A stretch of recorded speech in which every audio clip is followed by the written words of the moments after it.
one, lift off. Okay, good evening, everybody.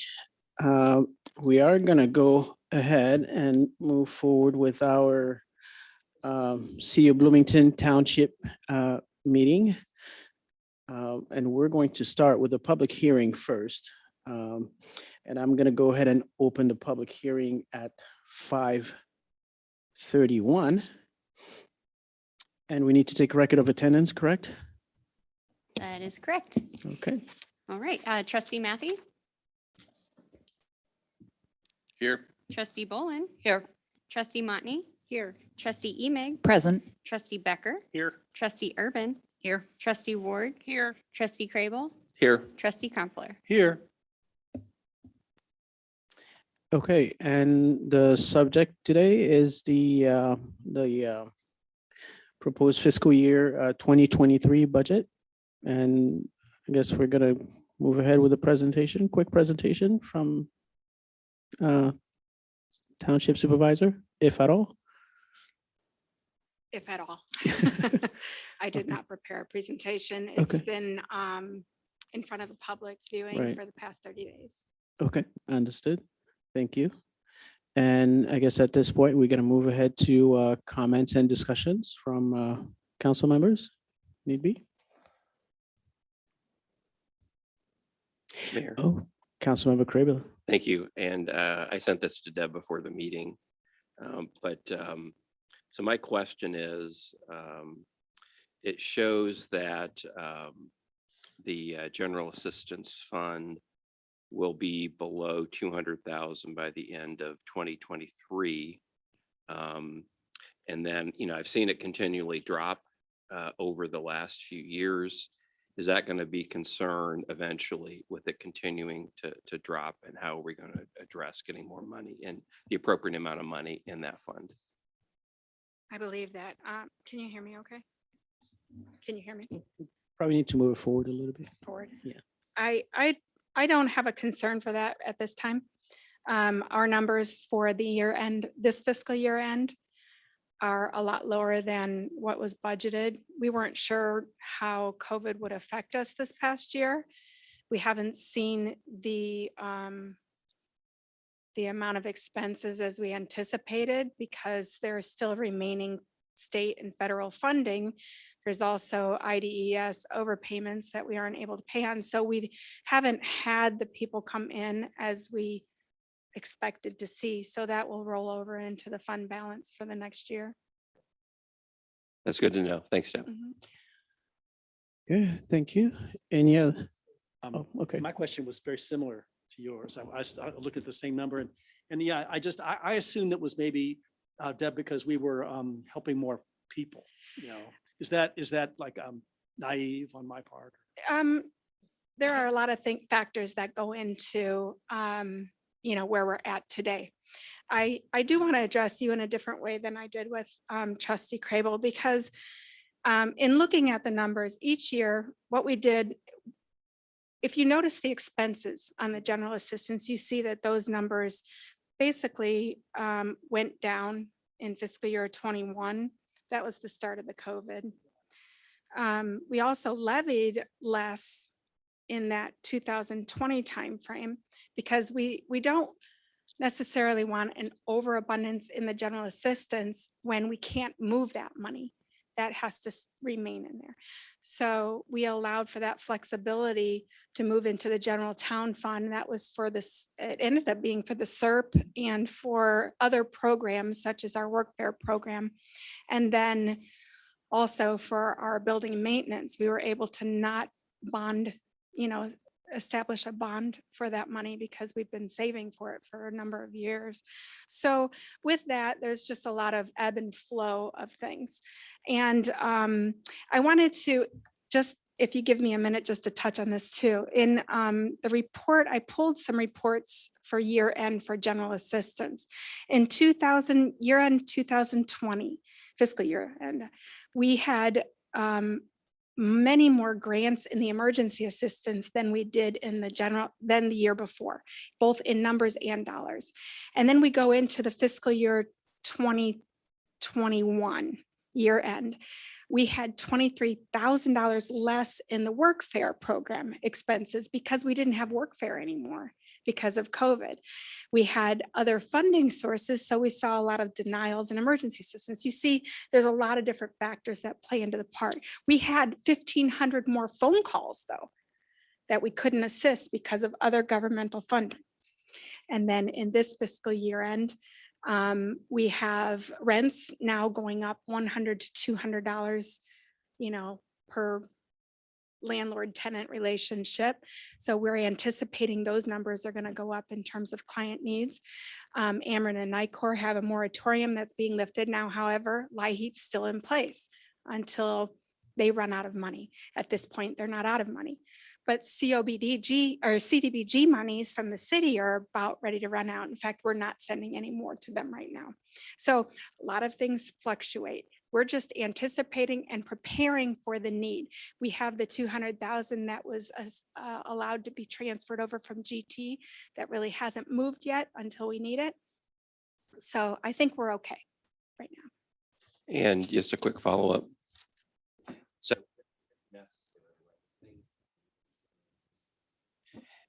just to follow up,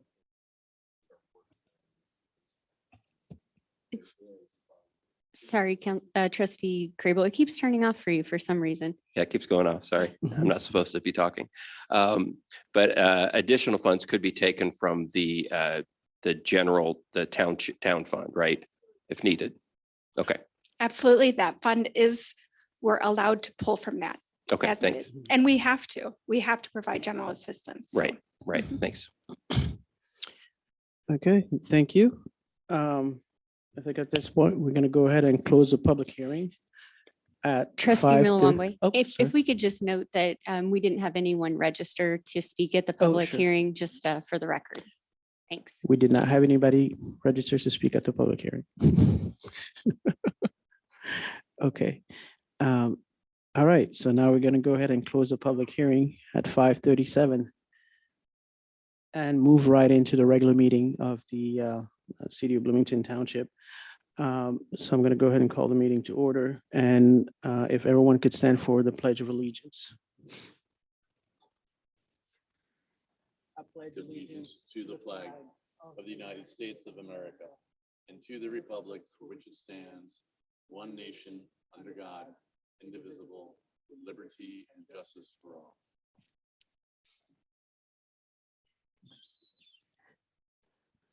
Okay, thank you. Madam Clerk, could you please call the roll?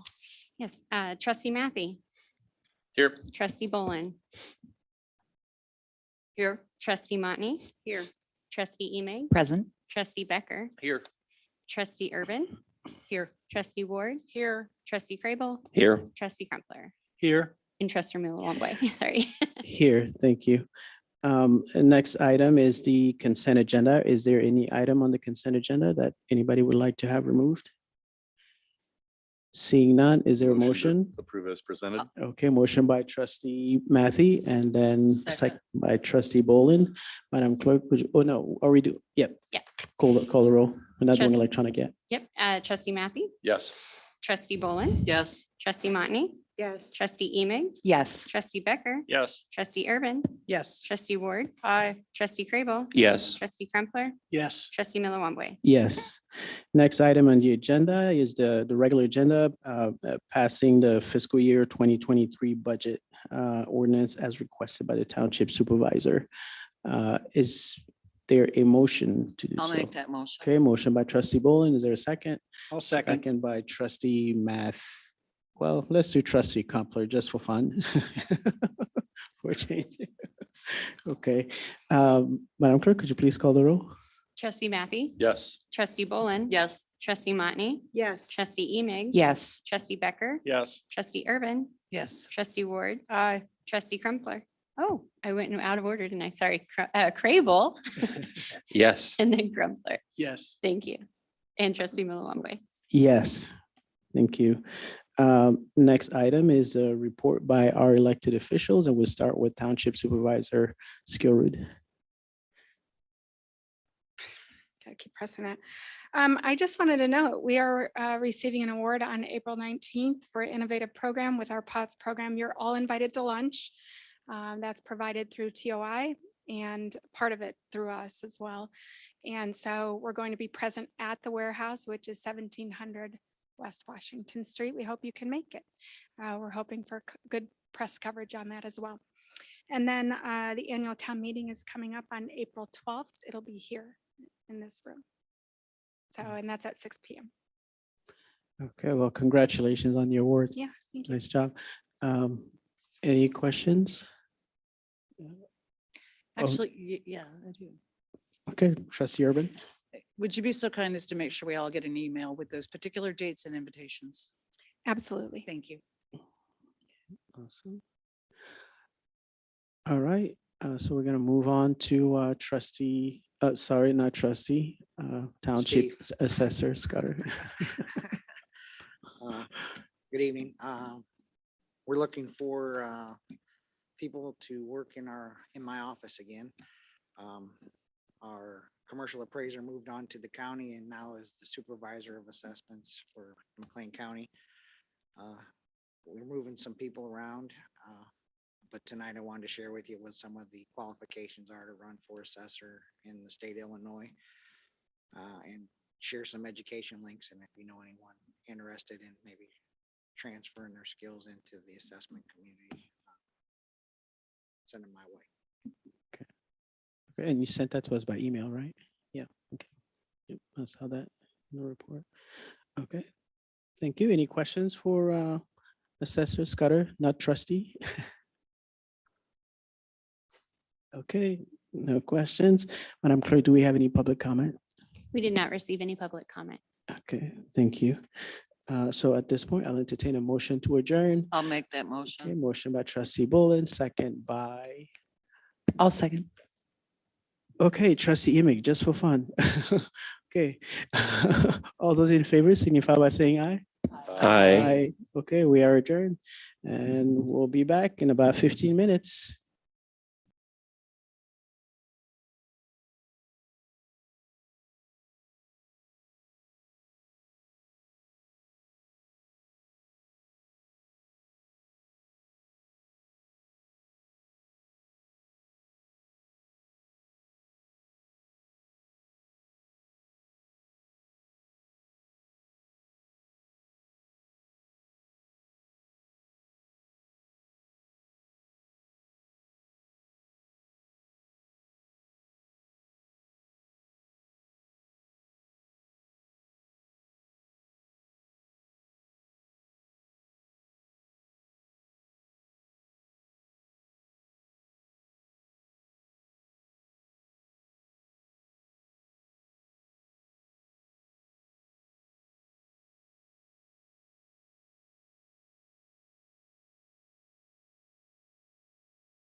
Okay. Good evening, everybody. How's everybody doing? Good. Okay, awesome. Loving it. Full house tonight, which is going to be fun. So on that note, I'm going to go ahead and call this meeting of the Bloomington City Council to order. And if everyone could stand for the Pledge of Allegiance and remain standing for a moment of silent prayer and or reflection. The flag of the United States of America, and to the republic for which it stands, one nation, under God, indivisible, with liberty and justice for all.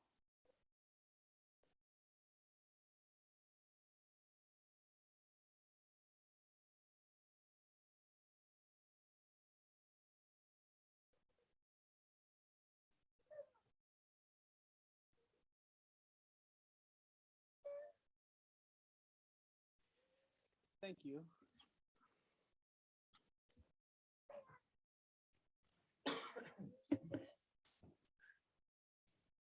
Okay.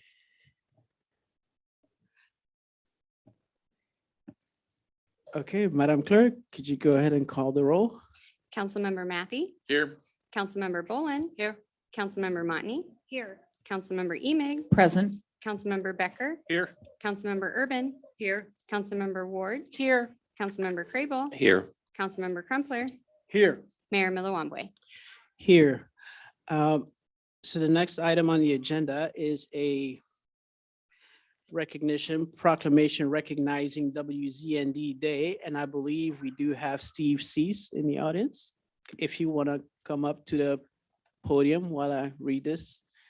Yes, and others are welcome to come as well if they would like, or not. It's fine. Okay, good. The Yep. radio people are shy. Yeah. Yes, I know, they all are, kind of like me.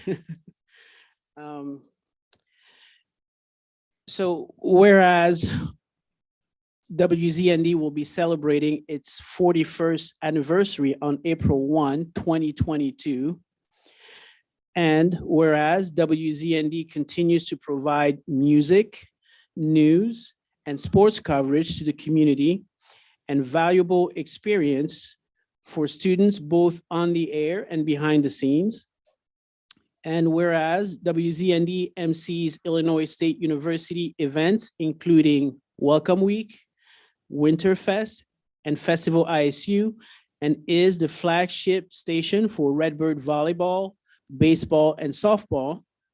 Whereas WZND devotes nearly 120 hours of airtime annually to community service and has raised over $50,000 for its philanthropy work for Illinois State University Child Care Center. And whereas WZND is nationally recognized and has won over 500 national, regional, state, and local awards and scholarships through the years, most recently being recognized as the 2022 signature station for the Broadcast Education Association. Now, therefore, I, Mboka Mulambwe, Mayor of Bloomington, do hereby proclaim April 1, 2022 as WZND Day. I ask the residents of Bloomington, Illinois, to join me in a salute to WZND for giving McLean County hours of enjoyable listening and for their commitment to our community. Thank you. Do you want to come forward and get the certificate? I don't know if any of you want to take a picture while we do this. That'd be great.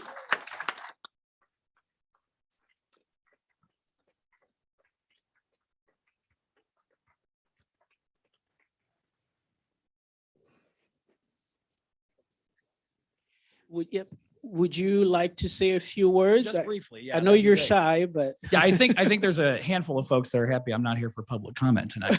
I just want to bring up that Broadcast Education Association Signature Station Award. It's given annually by the BEA to the best college radio station in the world. It's an international competition. And Wznd has won this award 3 times in the last 5 years. There are over 700 college radio stations in the country and countless more worldwide. And we're the only school who's ever won it 3 times. And to do it during a year in which we were a little bit handcuffed by COVID is even more, I think, special for all of us. But truly, this is their award. This is the students' award, right? I'm just the guy steering the ship. They're the ones with the oars. So briefly, I want to let our general manager, Madeline Moore, just say a couple of remarks. Hi, everyone. I'm the general manager at Wznd, and on behalf of everyone at Wznd, we would like to extend our heartfelt thanks to the city for this proclamation. Since we started in 1981, it's been our honor to serve the Bloomington community, and it will continue to be our honor for years to come. So thank you so much. okay, thank you, thank you. Awesome, and congratulations on your awards. The next item on the agenda is a presentation of the City of Bloomington Police Department Police Officers Commission Certificate to Officers Nicholas Van Wees. Did I say that right? Van Wees, okay. And Samantha Berry and Hector Melchor. Okay, awesome. And did you? Okay, all right, sounds good. Okay, so Chief Symington. Good evening. Thank you. Greetings, Mayor, elected officials, City Manager, Deputy City Manager. I am grateful for the opportunity to acknowledge 3 Bloomington police officers who will receive their commission this evening before council and members of the community. Each have successfully completed an intense 18-month probation training, which consisted of a 12 or 14-week Illinois Police Academy program approved by the Illinois Law Enforcement Training and Standards Board, and up to an 18-week field training program with the Bloomington Police Department. These officers chose this noble profession, which requires a servant heart, high integrity, and tremendous courage. They respond to danger and problems in this community without hesitation. As most law enforcement agencies are dealing with recruitment and retention issues, the Bloomington Police Department is not an anomaly. We are currently understaffed by approximately 10%. During the most difficult time in the history of law enforcement and its profession, these, as well as 113 other Bloomington police officers, chose to take an oath to serve in this law enforcement profession and be difference makers in this community. I am very thankful for their sacrifices, valiant efforts, and commitment to duty on a daily basis. I echo what each officer would say proudly. It is a distinct honor to be a police officer of this community. First up is Officer Hector Melchor.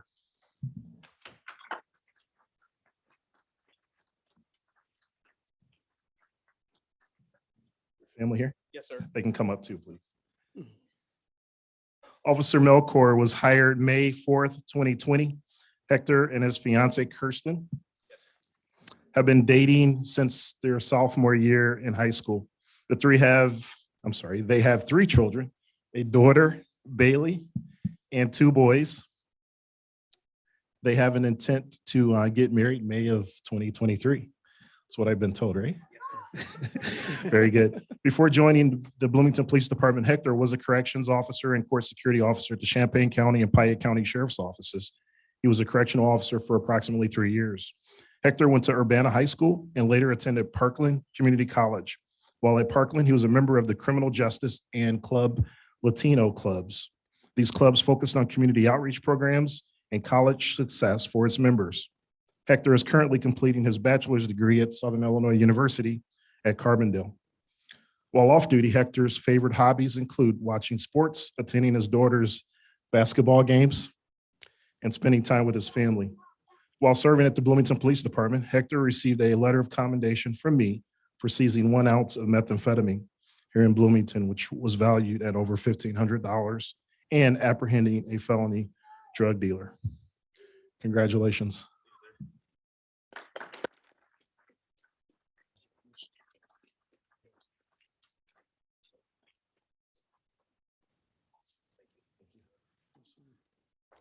And everyone here is invited to the wedding, right? We'll make it happen, Mayor. Officer Samantha Berry.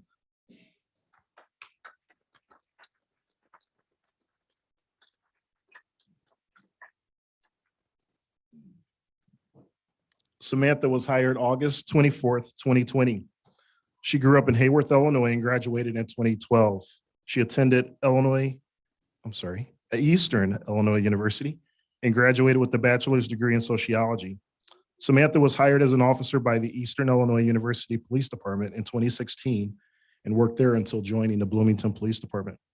Samantha's late grandmother, Kathy Berry, was a huge supporter of law enforcement, especially the Bloomington Police Department. She was Samantha's biggest supporter and would have been so proud to witness her receive her commission today. Samantha's hobbies include hunting, fishing, and spending time with family and friends. Officer Berry has received numerous positive counselings and thank yous for her service. Congratulations on your commission.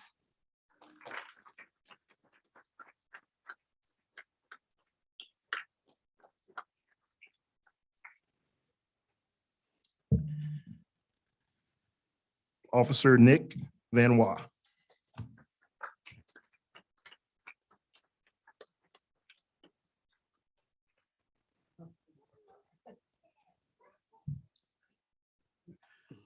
No company? Okay, very good.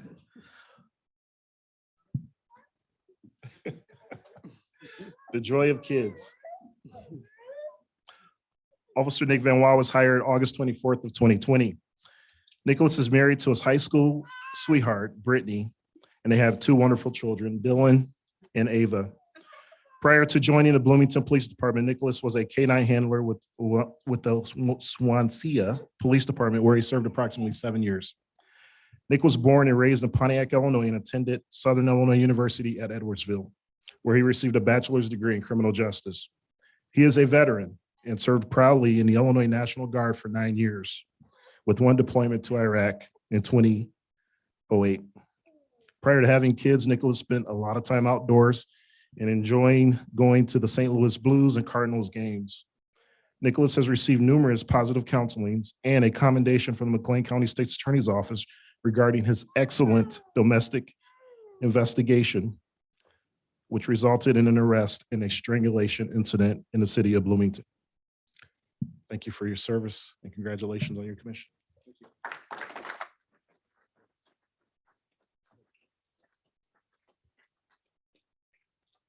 Thanks again for this opportunity. Okay. Well, thank you all very much. We definitely appreciate the work that you do now and the work that you will continue to do, particularly at what I think is a very challenging time for law enforcement. So we're very appreciative. And I think, Samantha, gets you closer to your 30-30 pledge, right? Yes, for sure. Okay. For sure. Awesome. Thank you. Thank you. Okay, next item on the agenda is our public comment. And I think we already have a few young ones who want to give public comments, it seems like. And Madam Clerk, do we have any public comment? We do. We have 3 people registered. Scott Steinling, Gary Lambert, and Dick Taylor, if you'd like to start with your statement. Sure. Public comment is an opportunity for speakers to provide their views and feedback to the City Council. It is also an opportunity for the City Council to listen and hear diverse points of view. To maximize the impact of public comment and show respect for the expression of all views, speakers should maintain civility and focus on city issues. Speakers must identify themselves for the record, but are not required to give their address. Each speaker is given the floor for 3 minutes, and the council does not respond or engage in debate. Any speaker that engages in threatening or disorderly behavior will be deemed out of order and their time ceased. Thank you. All right, first up, Scott Steinling.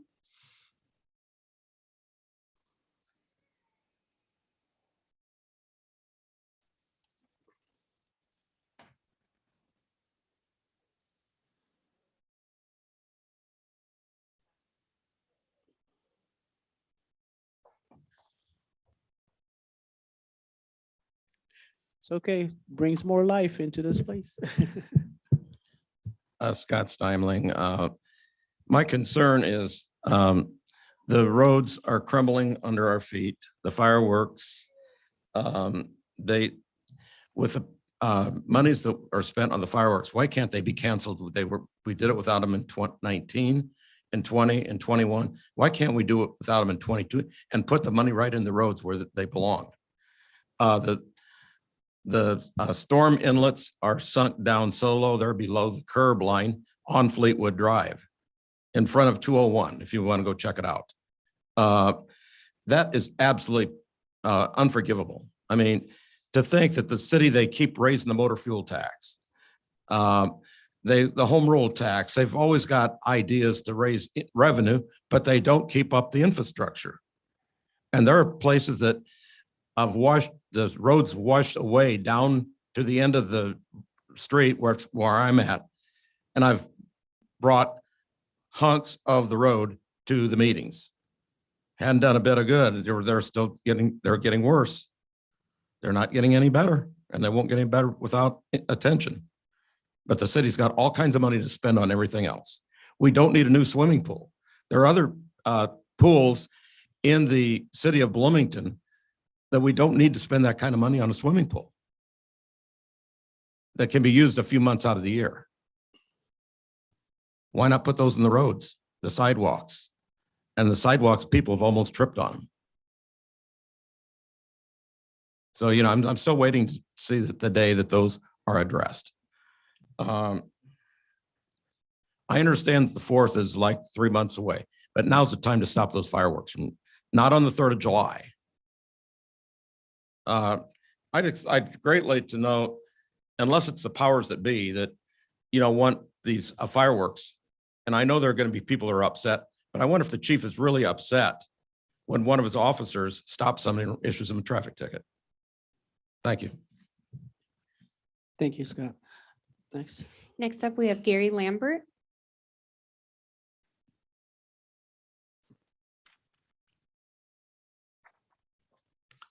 I am Gary Lambert. I have here a copy of a letter that was in the Pantograph last week, written by our mayor. And the way I read it, and having followed the finances for a while, at one time we were getting rebates on income tax at a certain rate. And the state, in their wisdom, decided to cut the amount of revenue. And the mayor is asking that, by golly, we ought to go back to full funding, or at least its original funding. As I read this last Friday, I believe, I said, this has to be among the most hypocritical writings that I have ever read.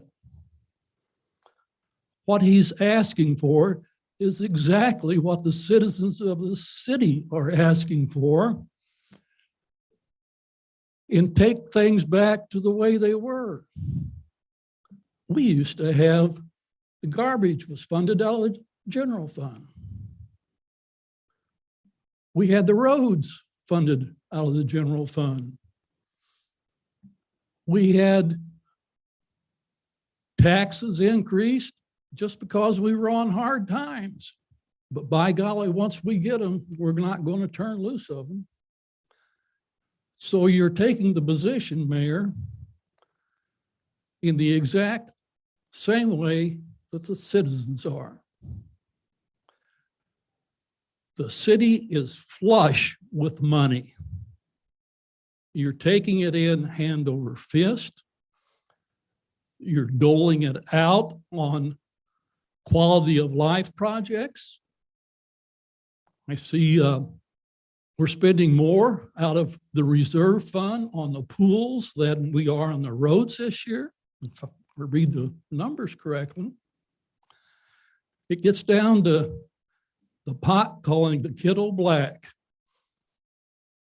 The citizens of the city would sure like to see some of that taxes returned to them.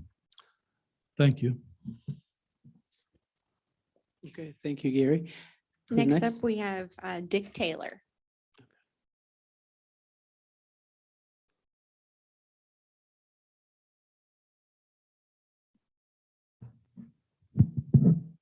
Evening, name's Dick Taylor from Bloomington. I wanted to come to the council meeting, and a friend of mine is here with me, and I didn't put his name down. I wasn't sure if he was going to show or not. His name is Ed, sitting right there. We had an issue on the west side of Bloomington, which everyone's aware of, about the drainage, water, floods in people's basement and everything. I own 2 properties on the west side of Bloomington. I won't give it an address. And my friend Ed lives over there also. We were given the runaround until we contacted an individual by the name of Dee. She's on the council right there. With her help, we were able to get things going in the right direction, which they said that they're going to redo the sewer, my understanding, as time permits, hopefully this year. The sewer was not cleaned out as they proposed they did, because that is part of the reason why there was a flood. And my neighbor, Ed, had a pretty bad situation in his basement. I do want to say thanks, Dee. Thank you very much. Without her help, we were pushed to the side. And I'm a taxpayer, just like Ed is, and just like everybody in this room is a taxpayer. And so, like I told Dee before, and I'll say it again in front of everybody in here, it takes a woman to do a man's job. She got attention, which I'm thankful, and I appreciate that. And I'm sure that I wasn't the only one that had issues with the drainage and the flood and everything. Everyone's aware of that. So I don't have anything else to say. I did meet the chief of police. I don't see him in here. He must have left. And I introduced myself to him. That's just the kind of person I am. If anyone has any question, if you want to ask me, now is your time to ask me. I got 44 seconds. I'm talking. Yes, Mayor. Okay, thank you. We don't actually interact in, Okay. in this fashion, but you Okay. know, I'm sure I if did others. not know. Oh, no, I that's was okay. being courteous. I didn't want you to think I didn't like you or something. No, Okay. no, no. So, but It's okay. I'm once a again- likable guy, I hear. once again, Dee, thank you. I met you tonight. I talked to you on the phone, never met you until tonight. And you are a true lady. And with your help, I don't know what we would have done. So that's it. Thank you very much. Thank you, Dick. Is that everything? That's all we had. Okay, thank you. Okay, so we're gonna move on to the next item on the agenda, which is a consent agenda. Is there any item on the consent agenda that anybody would like to have removed? 7I. Okay, 7I. Okay, seeing in nobody else, is there a motion to I'll make approve a the motion consent to agenda approve without everything 7I? Except 7I. Okay, motion by Councilmember Bolin. Is there a second? Second. Okay, second by Councilmember Becker. And I believe we're doing electronic voting, right? Okay.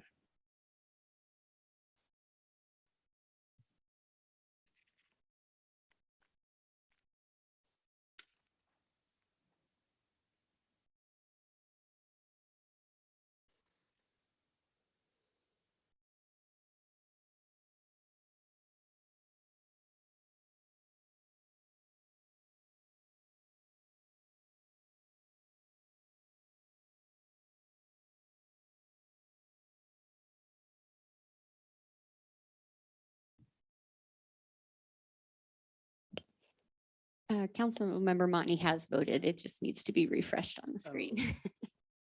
Okay, awesome. Sounds good. Okay, the consent agenda passes. There are no nays to announce. And now we are going to move on to item 7I. And Councilmember Crable. Thank you, Mayor. I had moved to continue this item from a February meeting. It's an ordinance amending the Bloomington City Code, Chapter 2 and Chapter 29 regarding collection cost. And a couple of things that it was changing was any fee or costs incurred by the city with respect to collection agencies should be charged to the debtor offender. And it also allows fees and costs incurred by the city with respect to attorney or private collection agencies retained by the city shall be charged to the offender. And so I had pulled that because of the concern it might have, depending on the person's ability to pay that. I have since talked with our city attorney, Jeff Juergens, along with Lori Bergner with the League of Women Voters, who made a public comment about this. And I do believe that these charges are charges that are directly related to the charge the city for collection. And one of the things that the League of Women Voters is concerned about are that sometimes, especially in the criminal realm, people are charged fees that have no relation to their arrest, and they're used to charge other parts of the court system. I say that generally. I'm not sure with regard to McLean County. In addition, any attorney fees, again, will be related to a particular case. Also, any of the city attorneys that are working on such a case, working on getting a judgment against someone who owes something to the city, they typically don't charge attorney fees because they're already being paid by the city. And then one of the concerns I note that Alderman Matthey mentioned, hey, could there be a way that we could reduce the amount someone pays based on their income? And that's really going to be something that's always going to be will always be a part of this, because, I used to be a collection attorney in a former life for banks and landlords. And you get a judgment, that doesn't automatically mean you get paid, right? You got to collect that judgment, and that sometimes that can be time consuming. So ultimately, one of the considerations that are made when you try to resolve something with a debtor is, what's your ability to pay, right? And so that's always going to be something that's going to be taken into consideration. And if there's, say, a garnishment against someone's wages, state law allows you can only take so much. There's a minimum that's allowed for a person's take-home pay. So with all that being said, I'm supportive of this motion. I would just add, I've talked to our city manager, and he is looking into the $400 towing charge that is charged when there is a tow related to a police item, and helping to determine if that's based on the actual cost of the tow. But in any event, I'm going to move to pass item 7J. Okay, thank you. I'll second. Yeah, 7I, Mayor. Yes. Okay. I'll second. He was thinking J for Juergens. That's right. Okay, so motion by Councilmember Crable, second by Councilmember Bolin. Okay. If you go ahead and vote.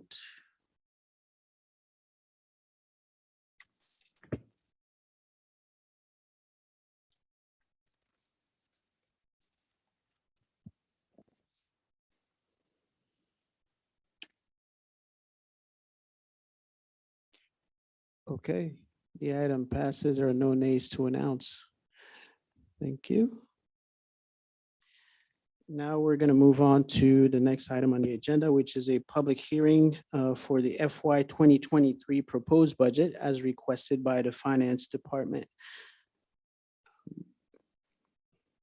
And I'm going to go ahead and open the public hearing at 6:30, and I am going to turn it over to City Manager Gleason for some introductory comments. Thank you, Mayor and Council and the community. The Finance Director and I do not have any additional comments. This truly is a culmination of the FY23 work that we've put together. We've communicated this several times in public meetings using the media itself, our social media platform, also posted on the website. This is a statutory requirement. Of note, after this meeting, our next council meeting is on April 11th, and that's when this will come before council for the final approval and adoption. Thank you, Mayor. Okay. Thank you. And at this point, do we have anybody signed up for public testimony? We do not. Okay, we do not. Well, thank you. Are there any comments from council members? Councilmember Emig, you have your light up? No? Okay. No comments? Okay. Oh, okay. Councilmember Bolin? Yeah, I don't know if this is the appropriate time. I just want to put this into the record. I will support the budget as presented, but when it comes before council, but with the asphalt and concrete account or line item, we have a street plan, I believe. And in my personal opinion, we should be funding the plan, not the other way around, where we have a plan and we only put in whatever is brought forward by the sales tax and the gas tax. I just want that in the record related to the budget. And then also, sorry, Jeff, but with the Grove, I've talked to or asked questions of Mr. Cothey and the city manager. I am not in favor of the money allocated for the Grove because I don't believe it's required by the city in the annexation agreement for the oversizing and the expansion of the road. And unless there's an immediate need because of a developers coming in there to put in all sorts of houses, I would rather that funding be put in for maintenance and repair of existing sewers. That's just comments. Okay, thank you. Okay, thank you very much. Seeing no other comments, then I'm gonna go ahead and, oh, sorry, I didn't see your light.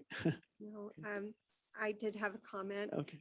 I just wanted to acknowledge that in 2016, we ran the city on 186 million. And this year's proposed budget is 269 million on a flat population. And I think as we look to the future, one thing that might be helpful is if we are to look at how much money do we want to spend before we queue up projects that add up to the amount of money we end up budgeting then at that time. I think it would be helpful for us to engage in a little bit more rigorous process of consenting around how much do we think we should be asking our citizens to pay in form of taxation as an input before we go through the bottom-up budgeting process. Yeah, thank you. Mayor. Councilmember Craybill. Yes, sure. To respond to Alderwoman Bolin, yeah, I live out the Grove, so I'm biased. But yeah, I mean, honestly, I'm sure some people out there don't want further development, right? Because they have a nice backyard. But I do think there is interest that's being shown to build in those additional areas. And I think it's just something we have to decide as a council with regard to policy. Are we going to allow that kind of development and growth continue on that side of town versus, trying to get more infill? And I understand that. Also, I just wanted to generally say about the budget, I'm just really excited, about what we're doing with the library, with O'Neill Pool projects that have been a long time in the making, all of the other capital projects, really excited about I just remember having being called to a meeting at Eastgate subdivision and people saying, "Hey, what can I do to help, push this thing along?" And I said, "Well, you could go to a meeting and talk," and they talked, and we ultimately compressed things and getting things done a little bit earlier, which is shown in this budget. But I think also, it seems like we're starting work on Fox Creek Road and Hamilton, things that have been delayed, quite a long time. So seems like we're really starting to make progress in FY 2023. So thank you. Okay. Thank you, Councilmember Matthew. Thanks, Mayor. Yeah, and I just wanted to tag on to what Jeff had said too. I have been vocally critical of the Grove for many years. I did have a very good conversation with an engineer who explained to me why the Grove had to be built where it was and why it had to be the first one, which is basically that it's right next to Kickapoo Creek and it's the lowest point in the entire surrounding area around Bloomington. And so if you were going to build a pump station, if you were going to have any subdivisions, you had to start there and infill backwards towards Bloomington. And that was something that I did not understand previously. I think there's still conversations in the future for council to decide if they want to backfill and how much backfilling and how all that area out there gets created. I think sprawl is a very dangerous thing and it's very costly for the city. And I hope the good conversation can be had concerning how future development for the city, because talking with the EDC and listening to them and seeing the jobs report numbers come through, it's obvious that we are direly short of housing, affordable housing, any kind of housing, rental and everything. And so, that all has to be weighed at the same time of putting everything together. I also wanted to mention that, I'm very happy, again, like Jeff said, with the progress we're making towards putting infrastructure dollars in our older neighborhoods. Our older neighborhoods were neglected for 20 years, I feel, as we built out the east side in a rapid fashion, trying to keep up with our largest employers and their needs for housing. And now we're finally starting to put some attention. We've saved and scrimped and saved for many years to make some of these projects happen. We're finally spending the money to improve the sewers. We're spending money to improve and talk about water and water mains to make sure that we continue to have safe drinking water.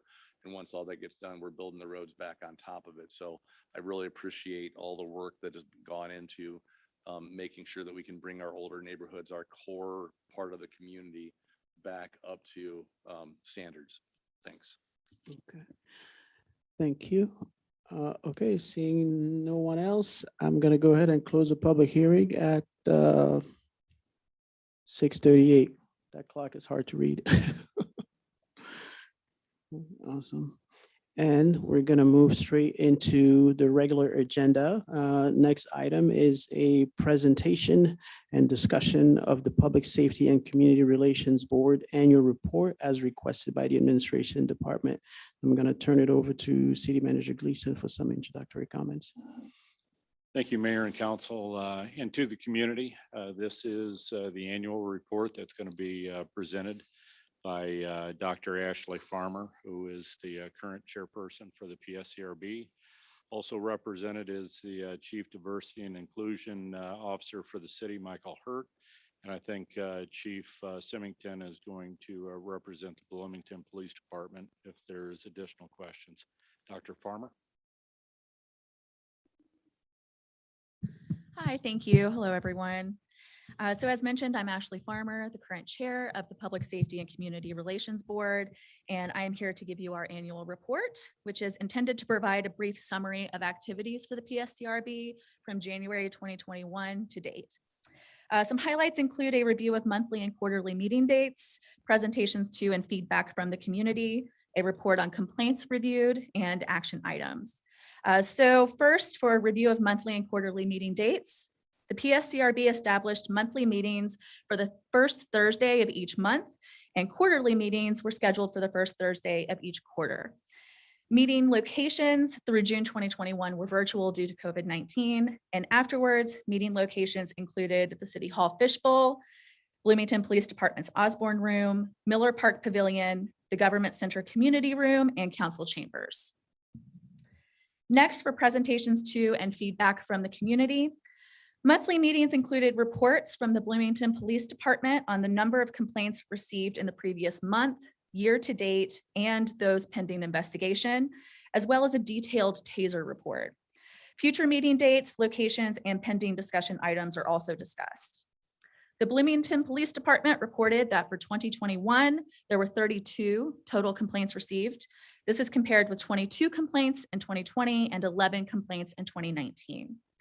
Topics at our meetings included an introduction of new board members, training and recruitment updates from BPD officers, TASER and use of force reports from BPD, a review of our board rules, discussion about the role of the PSCRB, a weapons awareness demonstration from BPD in which Assistant Chief Walmsley showed fake and toy guns that had been confiscated and how they compared to real weapons, a review of the complaint review process, a discussion about the traffic stop data from the Illinois Department of Transportation and racial disparities in traffic stops, a discussion about the Flock system automated license plate readers, a presentation from school resource officers about their roles in our schools here, and feedback and questions from the community were received by the board and actions taken from those suggestions.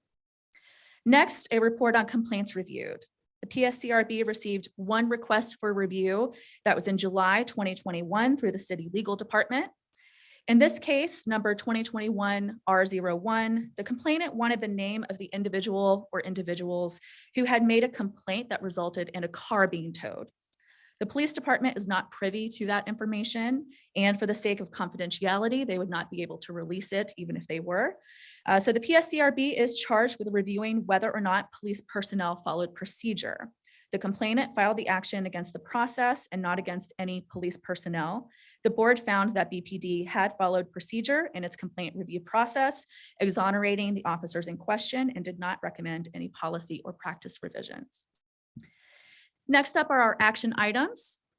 Number one, the PSCRB and Not in Our Town survey update.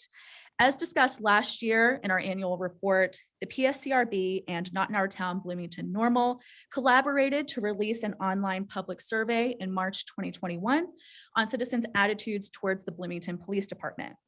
After reviewing the data, it was determined the responses on the survey were unreliable and lacked validity, and for this reason would not be used to make any assessments. The qualitative data gleaned from the open-ended responses yielded good information and did provide general feedback for broader consideration, but was not used in any capacity as a result of the reliability and validity issues. Most comments were generally positive. Number two, PSCRB email contact. As requested by some members of the public, the PSCRB does now have an email address, pscrb@cityblm.org. Emails to this contact will be received by all board members, and it is the responsibility of the current chair to monitor and respond to those emails. Three, a biannual review of complaints filed by PSCRB. As part of our ongoing community outreach and educational efforts on the board, Bloomington Police Department will provide for the PSCRB a compilation of all complaints filed to date twice a year, excluding any complaints that are awaiting adjudication or any complaints that could still be appealed to the PSCRB for review. Four, brochure updates. The PSCRB brochure was updated, I believe, for the first time to correct the day and time of meetings and to add an informational line for those requesting review to briefly explain the reason. This will help the board to better address specific questions and concerns from the complainant. Five, youth board members update. Recruitment efforts do continue for applications from potential youth board members as these appointments have not yet been filled. So the board would also like to request that if anyone, including those of you on city council, knows of someone who might be interested, to please encourage them to apply and reach out to the chair of the PSCRB with any questions. Six, IDOT data and racial disparities in traffic stops. Data compiled by the Illinois Department of Transportation in 2020 concluded that Bloomington Police Department stopped Black drivers 7 times more compared to white drivers. Discussions surrounding the issue of racial disparities in traffic stops on the board included what the data does and does not include. So for example, what time of day are the stops happening and the frequency of pretextual stops, and discussions about actions to reduce disparities, including the Selective Traffic Enforcement Program or STEP plan. Chief Symington was present at our December meeting to discuss current actions taken to reduce disparities, including regularly tracking stop data so they can adjust accordingly. This traffic stop data will be reported monthly by PPD at PSCRB meetings. 7, flock system automated license plate readers. In February 2022, a special meeting was called for the PSCRB to hear from the public and discuss BPD's acquisition of 10 automated license plate readers. Chief Symington was present to give a presentation and answer questions, and the board had the opportunity to ask questions of BPD.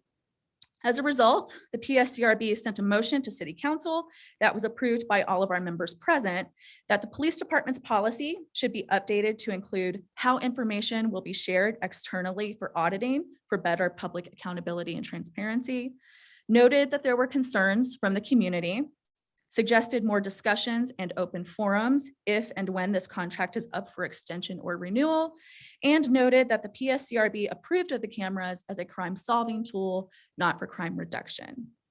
That concludes our annual report for the PSCRB, so I thank you all very much. Okay. Thank you, Dr. Farmer. I don't know if you want to remain at the podium just in case people have questions for you. Do we have any questions from council members? Oh, okay. Councilmember Urban. Thank you, Mayor. Thank you, Dr. Farmer, for your report. I greatly appreciate that.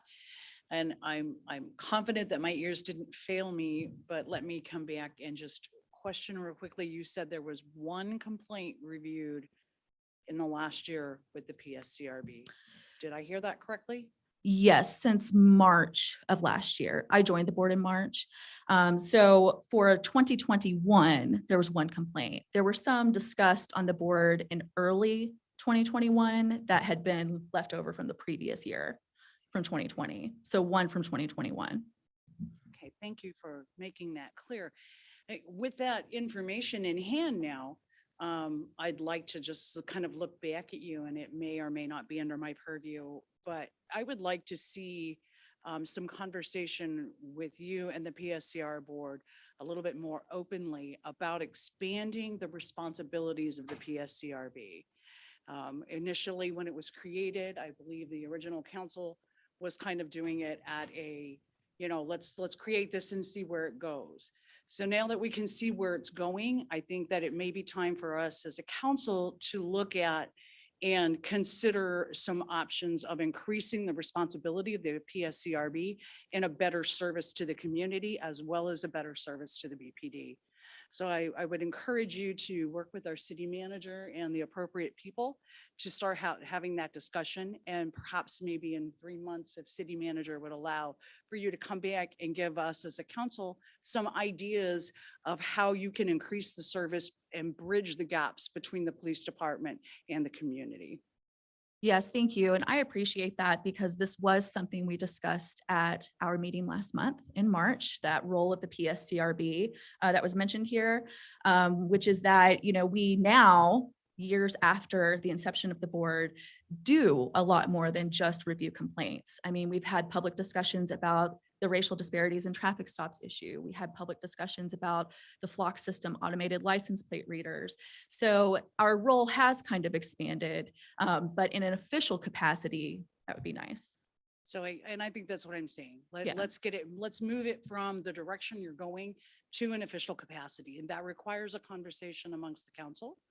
And in order to do that, we'll need you to open that communication up, and with your chief diversity officer and everyone at your capability. Let's get those lines of communication open, and let's look at bettering and furthering our community. I would encourage you to reach out to many of the organizations that are available to you. There's NAACP, Project Oz. I'm sure the other council members could give you a very long list of people that you should be collaborating with to begin expanding that.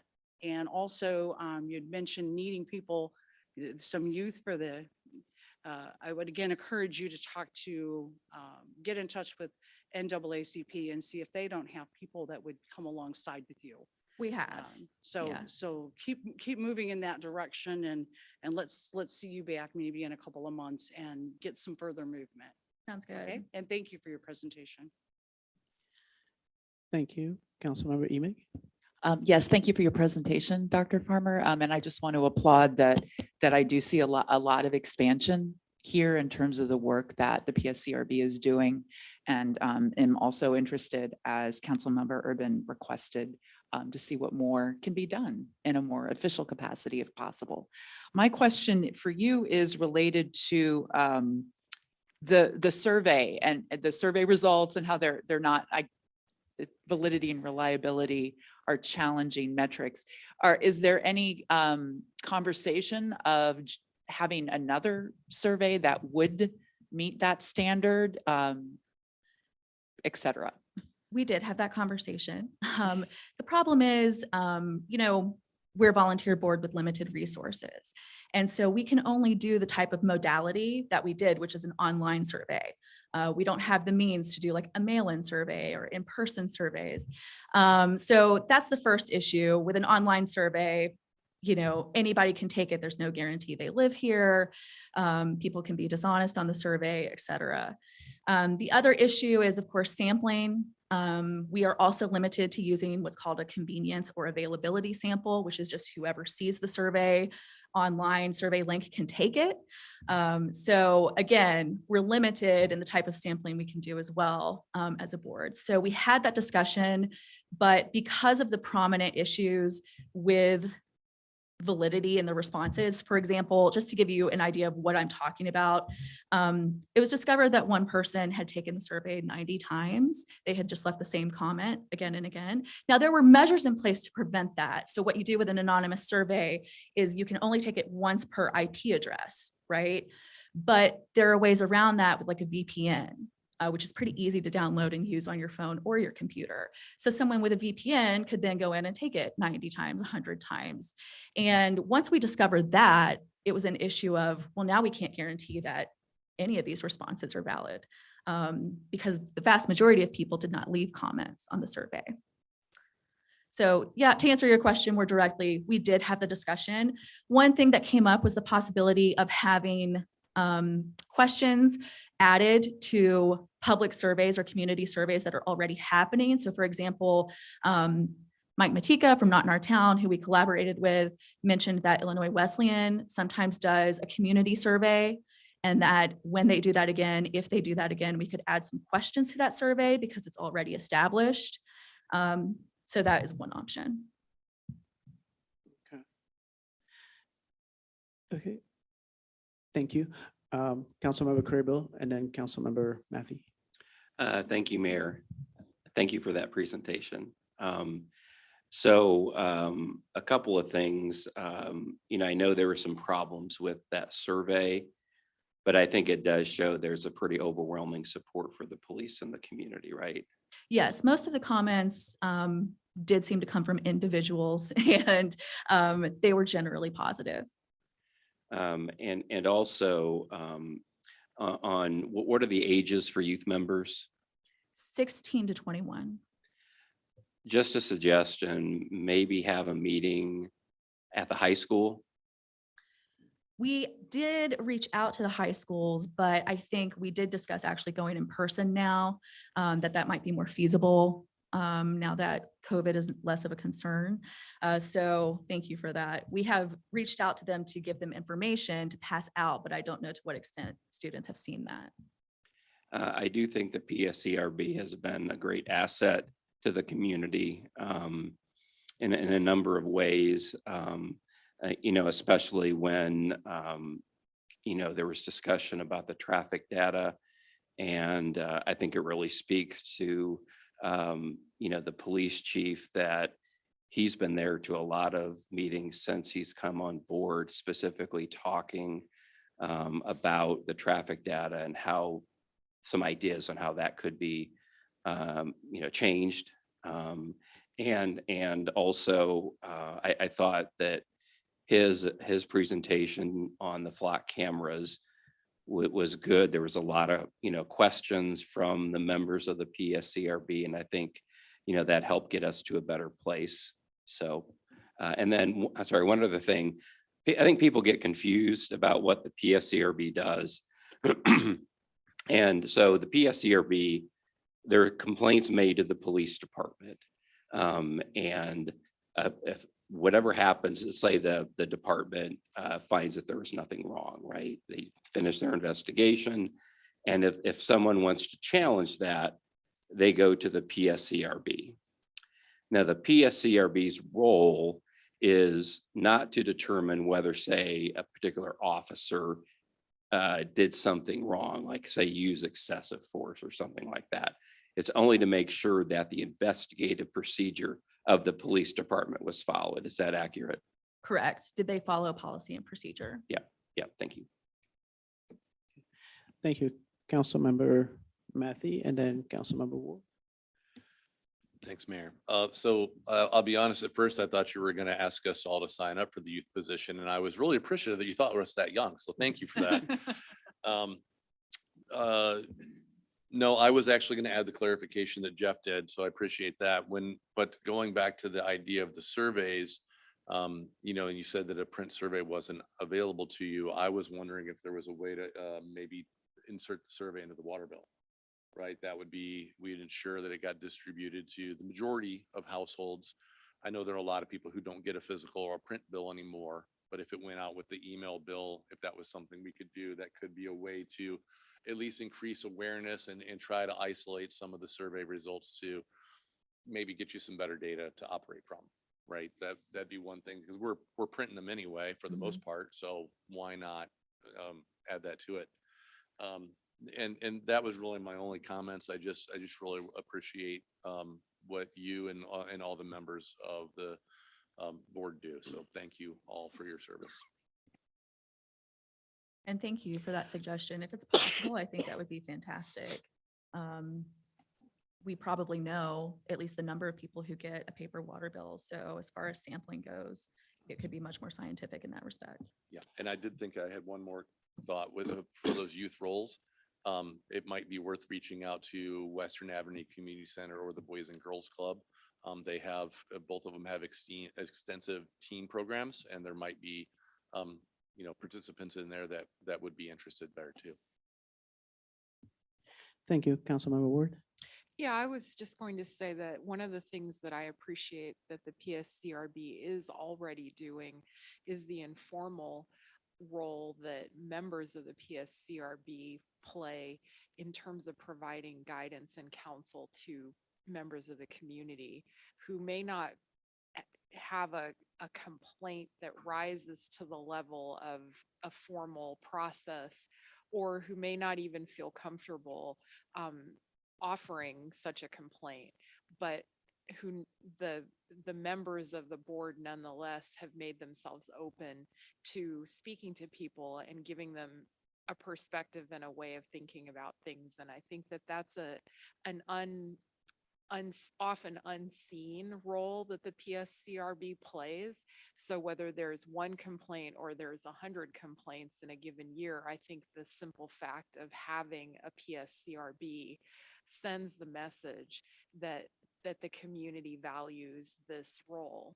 And whether those are formal or not, it's still something pretty essential. So thank you for that.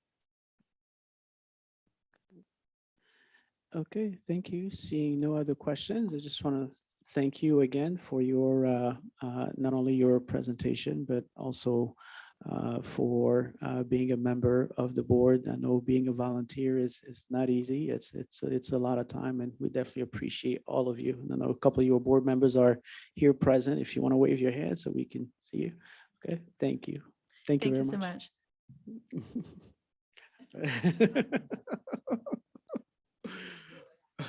It's like a tired wave. It's like, it's late. Okay. The next item on the agenda is item 9B, an ordinance authorizing a construction contract between the City of Bloomington and PJ Hare for the O'Neill Park and Pool Improvement Project.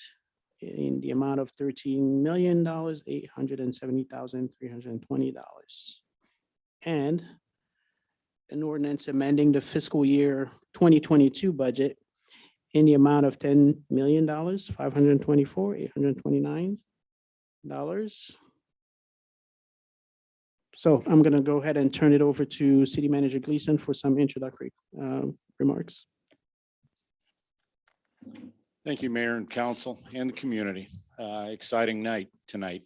This could have been a simple agenda item just to approve the item that the mayor just did comment to, but we're not going to miss an opportunity to celebrate what's before council tonight. Parks PCRC Director Eric Veal has a presentation. It's very brief. It's something that the community has seen. But again, we're not going to miss the opportunity to share this with the community again. The one thing I ask in addition to the presentation, Eric, I would like you to recognize the park staff that are present tonight because they're here in full force. So at some point, thank you. Great, I will do that.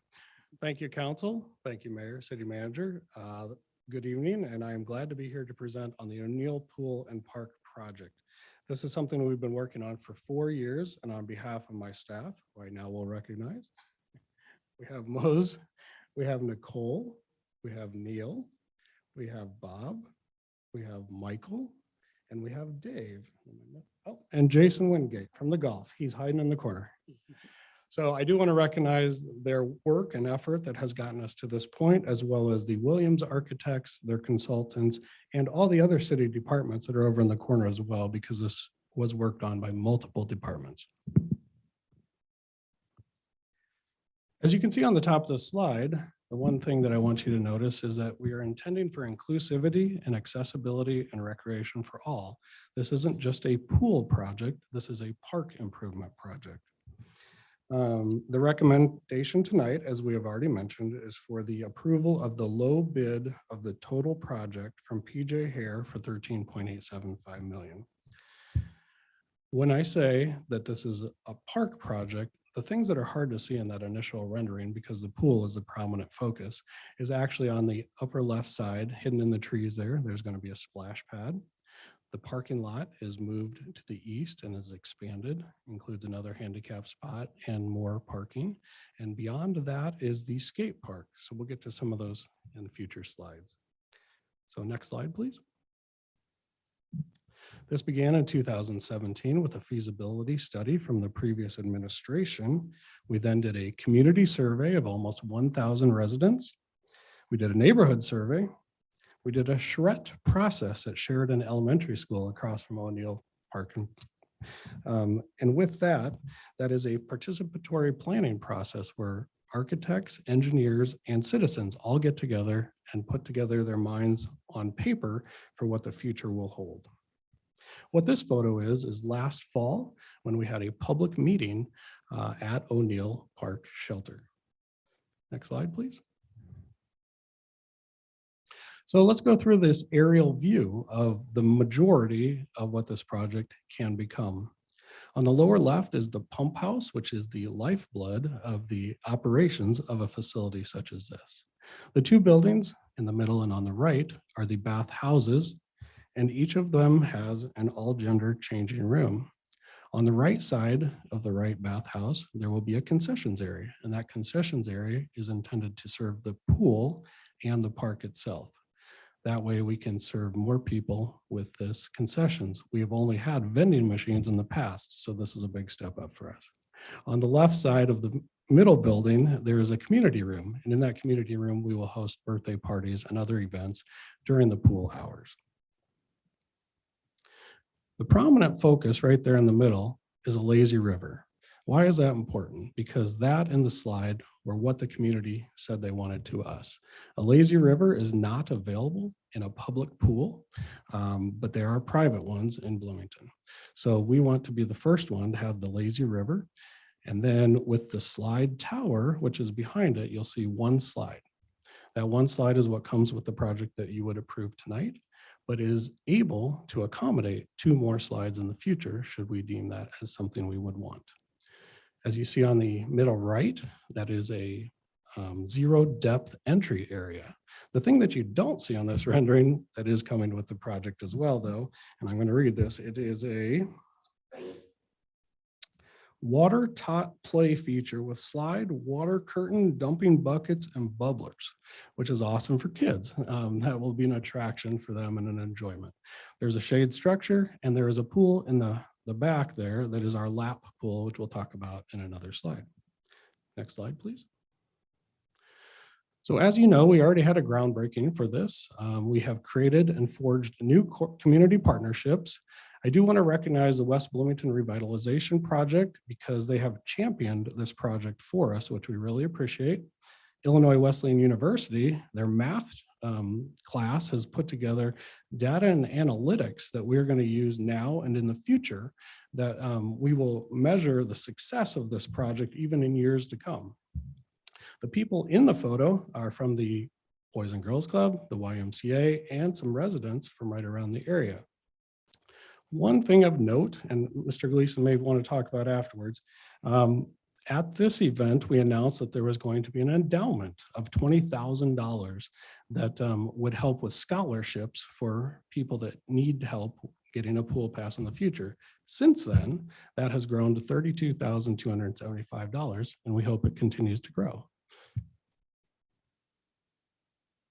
See, next slide, please. So here is the lap pool. And the significance of showing you this is not that it's another pool, it's that it has 8 lanes. At the far end, it's very hard to see in this slide, but there are 2 diving boards, a 1 meter and a 3 meter platform there. This is what the residents wanted. And this was a tradition at O'Neill Park and Pool, and they wanted that to continue. So as you can see, where the water gets darker, that is where the diving well is. The beauty of having a pool separate from the main pool is that we can now host swim meets and activities or lessons so that we don't have to close the pool. O'Neill was 1 pool before, and we had to close the pool to accommodate events.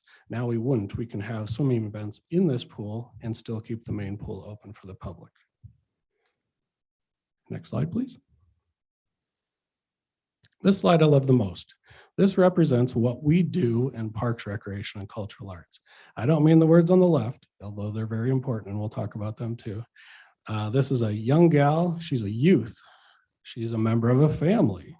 She's a member of our community, and she is hopefully a citizen or a friend of one of our citizens.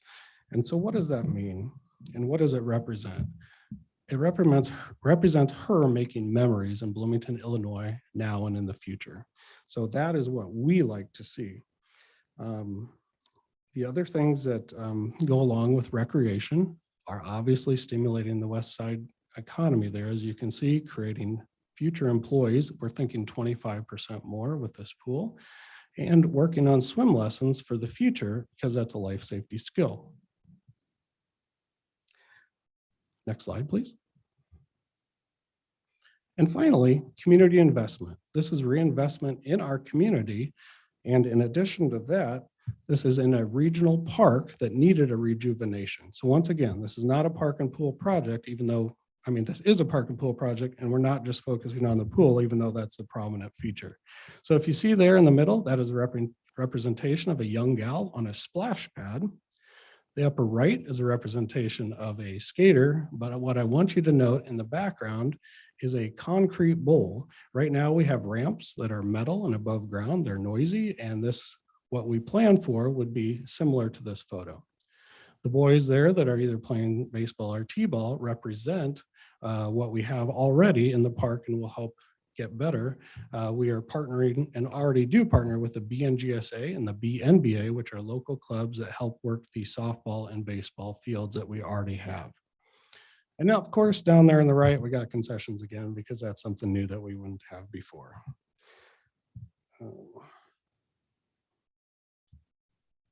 So once again, mentioning that this is a regional park rejuvenation, with the culmination of the roads of Route 150 and Route 9 coming together at the intersection almost of this park, it will allow people to come in from the outside in addition to our citizens and residents. So what do I think this will do for our community? I think this will make Bloomington better for our current and future residents. While this is a rejuvenation project, I want to end with this. We have not built a pool in Bloomington, Illinois in 47 years, and this is one to be proud of. Thank you. Thank you very much, Eric, for the wonderful presentation. Wonderful project. Do we have questions from council members? Okay, let's start with Council Member Becker. So I want to thank you for your presentation and say that, you know, what you presented is absolutely beautiful. And I want to relate it to a conversation I had today with my CFO. And I presented to him about the needs that I'm being asked to deliver for my business unit in Chicago, Washington, DC, New York, and Canada. He agreed with me 100%. They're all necessary. We need to do them. Your plan is good. I love it. I don't have the money to give it to you because I have to prioritize that money elsewhere. So when I voice my concern here, it has nothing to do with the work that your team did or that you did in presenting something that looks beautiful, looks fun. My kids have all used O'Neill Park and have enjoyed it, and they would love this even more. It's the prioritization of the spending that I question and have questioned from the beginning, as you know. I'm very worried that we started at 10. We're at 13 plus 8 that isn't shown in there. We're already up 50%. And we haven't even really broken ground yet. I'm very concerned with this amount of money. And I just, in my heart, I believe it's going to be even more. I believe we're going to grow more than that in order to finish it. And I can't prioritize that in my heart. Even though I love the project that you've presented is a beautiful thing and you've done a good job, I can't sit there and say I want to just continue to approve more and more money for it. Thank you, Councilmember Crumpler, and then Bolin, and then Ward. Thank you, Mayor. Eric, thank you so much for this presentation. I was at that fall meeting at O'Neill Park, and I saw the excitement in the community, you know, and I recognized at that time, you know, that this was something to benefit the entire city of Bloomington, as you pointed out. And I plan to support the O'Neill pool. I've been excited about it from the beginning.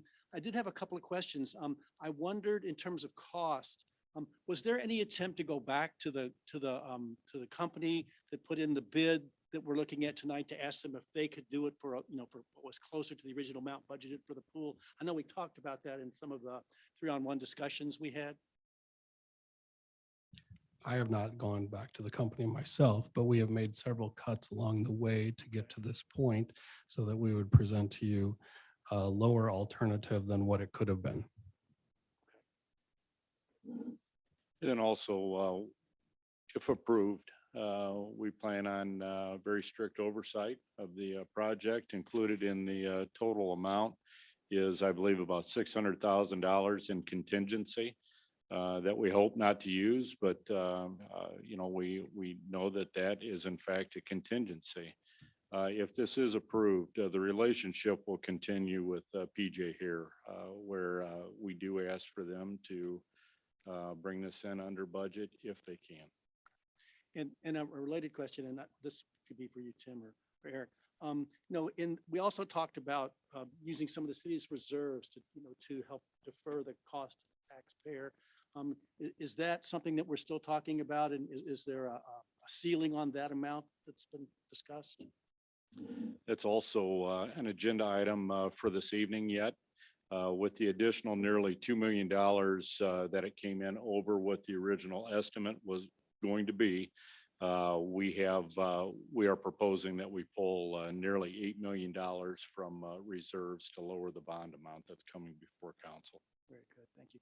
And then if you'll indulge me, just one more question, and I believe I know the answer to this, but just to get it into the record, as Councilmember Bolin says, I hope that the city is actively talking with businesses about contributing to the O'Neill Park to secure naming rights to the splash pad, for example. It seems to me any business in this community should feel proud to invest in the west side of this city. And I hope that that's something that we can, if it's not out there now, I hope we're really actively doing that in the near future. And thank you for your presentation this evening.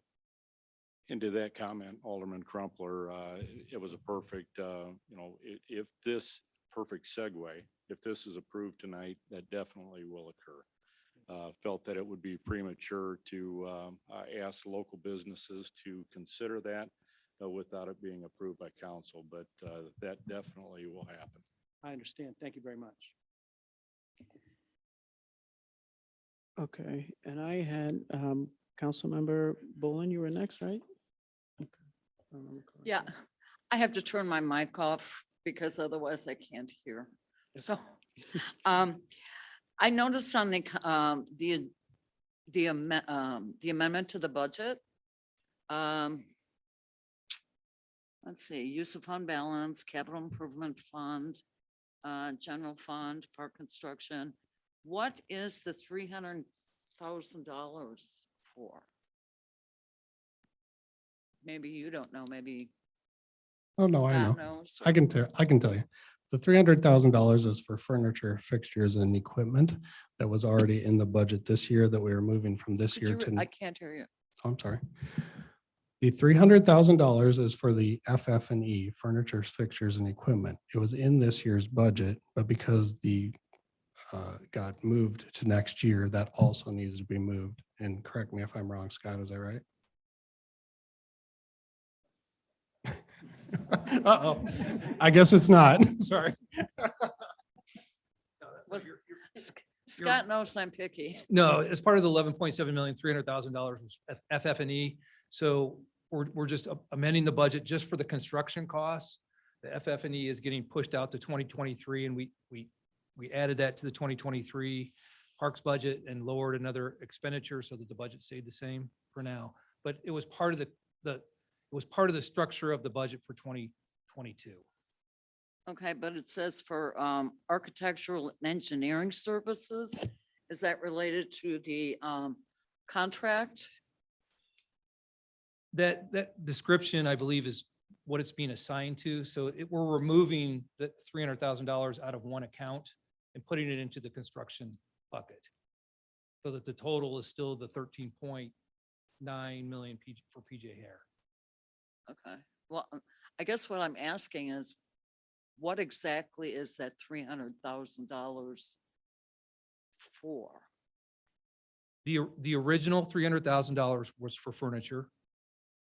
It's being removed from that account. I'm not sure about this description right here, this architectural and engineering services. Because we're taking $300,000 out of one expense account and lumping it into the project for the total project cost. It's more of like a journal entry tracking mechanism because Okay. originally it was for furniture. So I just want to, in my mind, it's not going to the architect. It's going to actual structure or furniture. It's not going to the furnitures and equipment. That's what we took it out of. I don't have the split on the project cost. So the 300 grand might get pushed into that account. I don't have those details right now. Okay. Because I'm sure the architectural and engineering was probably at least 300, right? No, it's not payment. No. Well, maybe Tim can answer this. I had a conversation with you about the soft costs and in relation to the architect's contract. And that's why I'm questioning this $300,000. If you understand what I'm asking. I do not. Try it one more time. Oh. And I know that we did have a conversation, but I want to make sure that I respond to Okay. what you're asking tonight. The architect's contract, if the cost goes up, 10% is added to the project according to the contract. And I'm asking if this $300,000 has to do with the 2 million increase in cost. No, it does not. And actually, the architectural, and there was a question that came up in 3-on-1s, and it was a great question where is this project scalable and will it trigger scalable downward to reduce some of the costs, but still provide the exact footprint? Would that trigger that architectural fee? And it would not, because we are not, it would in that example, because we are changing what's being presented, what was originally presented. Now, under this plan, if we chose to remove a slide or 2 lanes of the pool, that might not be a good description, but if we were to remove an amenity, it would not trigger the architectural fee. Okay, thank you. I think we had, I had Councilmember Ward, but your light is off. I can wait. You can wait. Okay, sounds good. Okay, then let's go with Councilmember Motney. Sure. Thank you. I mean, it was a very nice presentation too, and I really agree and support that the west side of Bloomington should have a pool. I have some questions following review of prior meetings from 2018, 2021. You mentioned that we haven't built a pool in 47 years. And in one of these prior meetings, there was a discussion of holiday pool. And in fact, in the discussion that I listened to, holiday pool was given more accolades in terms of its value relative to O'Neill Pool. And that was a consideration in engaging down the path of this project. I understand, however, that holiday pool has also reached its life cycle. What is the fate of holiday pool moving forward? The fate of holiday pool is that we will continue to use it until we can't anymore. It is the same type of pool, as in it's an aluminum shell pool as the other one was. We have some issues over there with underground water, but we have fixed those. Our crew back here in the back, they fixed those in the past, and we will continue fixing them until we can't anymore. So the benefit of this park and pool project, if we were to go down to one pool, is that this is bigger and better than the previous one and would accommodate our citizens if we had to go to one pool. Clearly, probably after I retire, there might be another one, but I am not here advocating for that tonight. It sounds like it would be fair to think that at some point, those within proximity of holiday pool might see their pool no longer be available. Okay. I guess I'm asking to affirm if that's kind of what I'm hearing. Yeah. Since it's at that 50-year mark as well. Correct. The other thing that I heard in one of the discussions that I hadn't really thought about in the recent discussions is a phase 2 for the O'Neill Park complex. Could you describe phase 2 and when you intend to queue that up and the approximate range of cost associated with phase 2 for O'Neill? Sure. Some of the options that we could include in phase 2 would be pickleball, tennis court. We could include a dog park over on the other side. There could be a coin operated softball machine where you could practice and things like that. Those were all discussed during the planning process and can be incorporated into phase 2, including walking trails. As this project has developed, things have come forth that are not confirmed at this time, but people have offered in the community. Businesses are looking forward to maybe this happening, and then maybe they will contribute in the future. I don't want to speak for them tonight, but here's what I can speak to. Since this project started, grants have come back.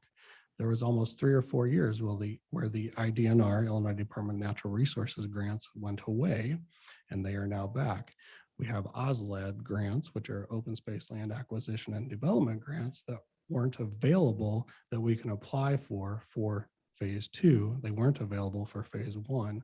And we would look into that plus other things here in the community when that time comes. I think we can look at that opportunity while we are building this, but I don't have a time frame or a cost for that. And I don't want to give you a cost for that because 1, I don't have the cost, but 2, things are going to change in the next 3 years and I can't control that. So just overall impression in return kind of goes to my comment earlier about budget in general. Agreeing to an amount of money and then working back from there, as opposed to the aggregation of amenities to get to a cost that now is approaching 50% above what was talked about in 2018, where the number 10 million was discussed. And then, on to 11.4 and now 13.870.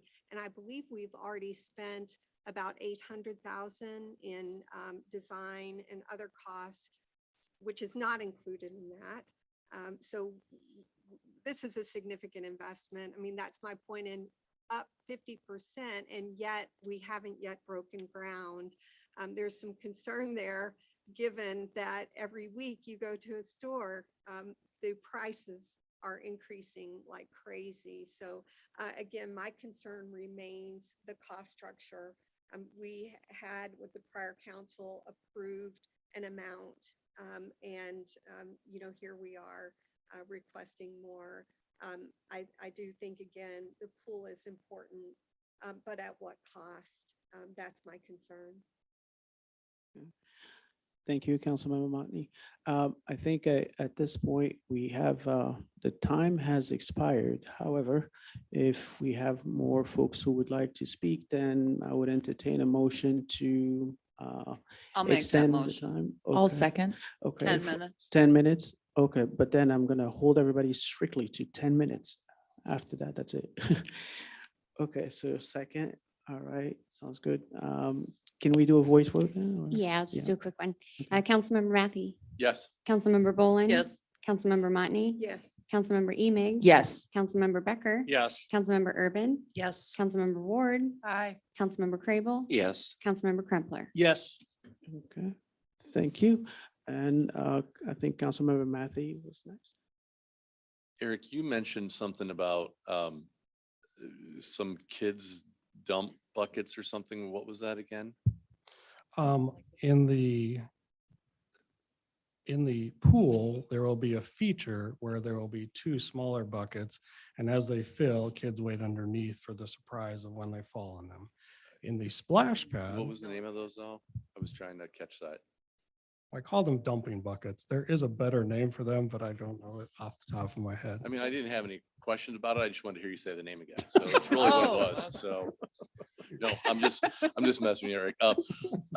No, I just really wanted to say that, I've been on council this entire time as we've worked through this, and I really appreciate the follow through. You and your staff have done an amazing job on this. And, the whole world has gotten more expensive on us as we've gone through this process.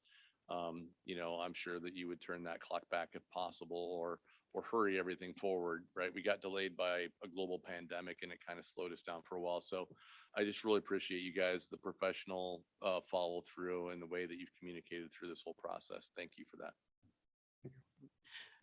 Thank you, Councilmember Emig. Thank you, Mayor. And thank you for the presentation. I have one question and a quick comment. In the course of implementing this, if the cost does rise above the contingency, wouldn't we have to approve a change order? And and make decisions. And having recently shepherded a huge construction project that was IDNR funded because they got it in 2013 and finally could spend it in 2021. Every change order had to be approved, and there were things we decided not to do because they got too expensive or more expensive than what we had initially signed on for. Okay. Oh, that was my question. And my comment is, I maintain that we do have the money, and I agree it is a question of priorities. And we have hearty debate about what to prioritize and how to go forward. But I believe this is a community investment. I think the funds that we're investing in this is our money that is coming back to our community, and that's a priority. I don't see it as something that diminishes the other responsibilities we have, but it enhances the whole community. So thank you. Thank you. Okay. Councilmember Ward. Yes. Thank you for this presentation, Mr. Veal. I really appreciated it. I also especially appreciate your emphasis on a couple of things. One, the point that you made about how long it has been since we have had a pool in our community. And really, I think that that underscores the lack of attention to the core of the community for so long. I think that really highlights that. I also very much appreciated what you had to say about how much community involvement there has been in not only gathering input about what some of the features of the park and the pool should be, but also the ongoing work that you've mentioned with regard to Illinois Wesleyan University's math students who are donating their time to gathering the kind of data that we need to be able to see, that I think will demonstrate pretty clearly the impact of this park and pool renovation on the neighborhood and on the community. Because I think that while much is said about, you know, the debate about whether it's a luxury or a necessity, I kind of hate that word amenity. I love all the amenities that are involved in this, but I think that sometimes the word amenity downplays just what impact this can have on the community. And I think that we need to take into account legitimate impact, such as jobs that you also mentioned, that this will generate for people in the community, not just summer jobs for kids working as lifeguards, although that is significant and relevant, particularly in this neighborhood. I think it also speaks to jobs for people building the pool and maintaining the pool in the park in the community. And those are dollars and cents in the community and for the community. And I don't think we can ignore that. Finally, I think it's also essential that we pay attention to the message that this project sends to our community about how much we value diversity, how much we value accessibility, how much we value safety. I appreciated your point about being able to swim is a life skill. It's a life-saving skill that too few people in some neighborhoods have because they don't have accessibility to this. And so I thank you for raising those points. And I move that we approve this project. Second. Okay, motion by Councilmember Ward, second by Councilmember Craybill. Can we also, sorry, just clarify that we are moving to approve as presented both ordinances? Yes. Okay, thank you. And the seconder? Yes. Thank you. Yes. As presented.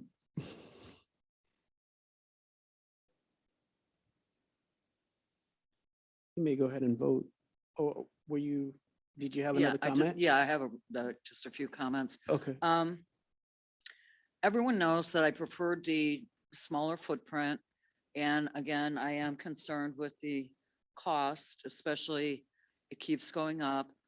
I had asked for fiscal impact numbers, which I guess it's hard to calculate. And I use the metaphor, I don't dive into a pool until I know that it's full. Yes, you can argue we have the money and we're spending it for a project that we've wanted and for a long time. And the previous council approved by majority vote that this was to go forward. What we are voting on now is whether or not to fund that commitment. So I put that vote behind me, even though I voted against it last time. I'm voting on the funding for a commitment, even though I don't like that it's gone up. I just wanted to make that comment.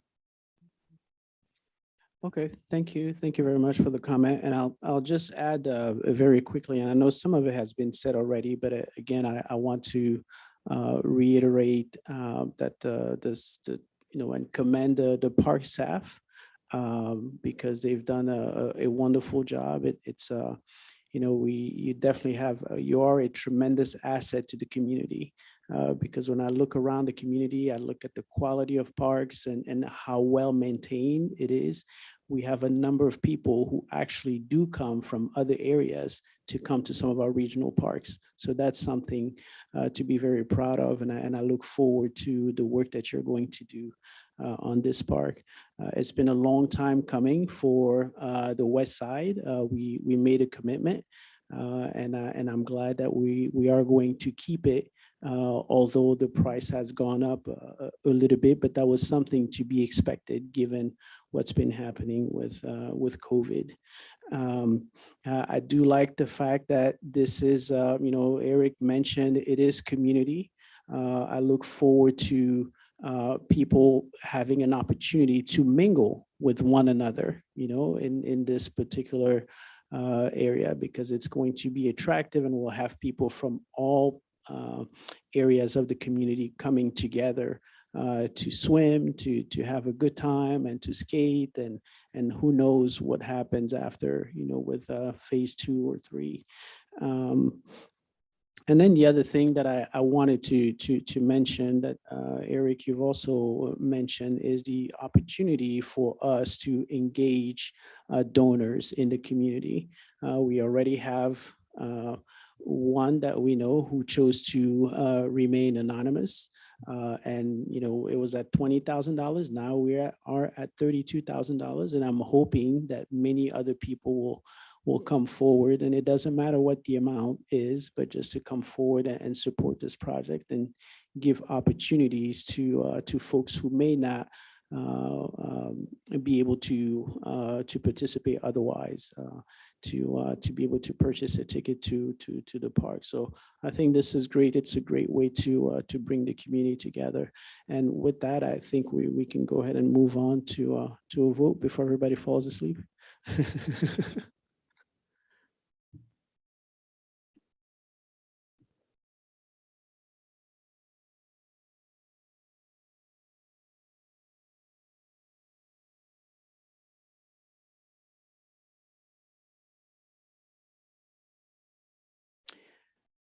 Okay, so the item passes, and there are 2 nays to announce, Madam Clerk.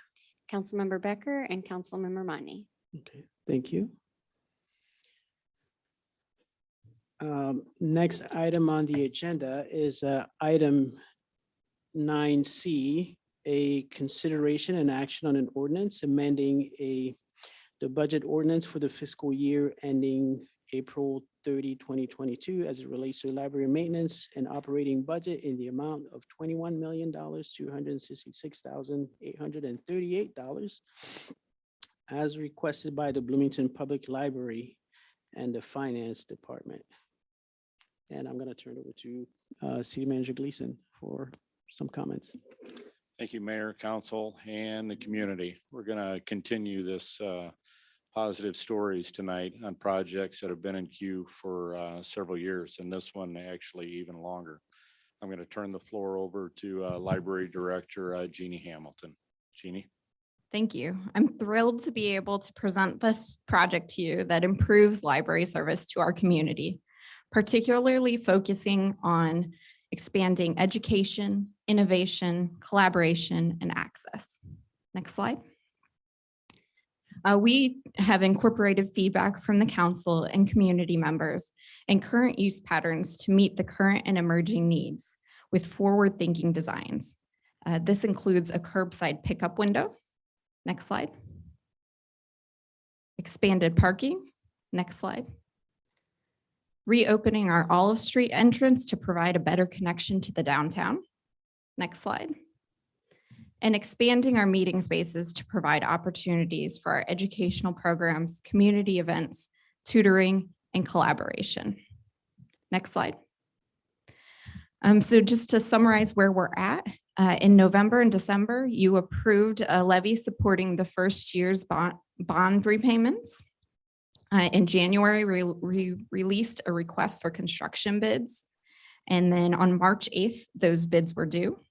And on March 15th, the library board authorized a contract with the lowest bidder, who was Felmley Dickerson, which is contingent on the city council bond authorization tonight.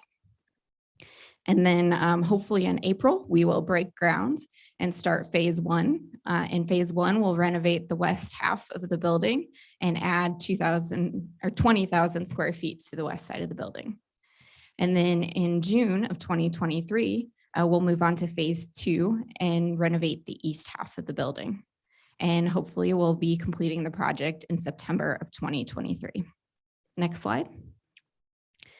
Our project cost came in less than estimated in December of 2021. And we have raised $620,000 in pledges and donations for this project. And last week, we launched the public phase of our capital campaign. And this agenda item before you right now is a budget amendment because our library board approves the budget in October before the year starts. So the 2022 budget was actually approved in October of 2020, and we didn't know the project would be here in time. And then the way the city common practice is to reflect the budget for the whole project in the year it starts. Do you have any comments prior? Okay. I did have a quick one, Mayor. I just wanted to share, we've had quite a bit of conversation about this, and the board president, Julian Westerhout, is in the back row. And it has just been a pleasure to work with both he and Jeannie, the entire board. And, we're not going to miss this opportunity to tell an exciting story to the Bloomington community, again, about something that's been discussed for several years. So I just want to say job well done. Thank you. Council members, any questions? Okay, Councilmember Matthey and then Councilmember Crumpler and Bolin. Very happy we got this done. I think I went to the first meeting to talk about this in like 2008 or something like that, 2009, far before I was ever involved with the city council. So very happy that we're here, we're getting this done. Just a technical question. Can we put 9C and 9D together like we did last time, since they're both dealing with the library, or do they need individual votes? I believe bond counsel requested them come in this order. Is that correct? Okay, so bond counsel requested they be separate. So Okay, then I move that we approve 9C as presented. Thanks. Second. Okay. We have a motion by Councilmember Matthey and a second by Councilmember Ward. Is there any other discussion?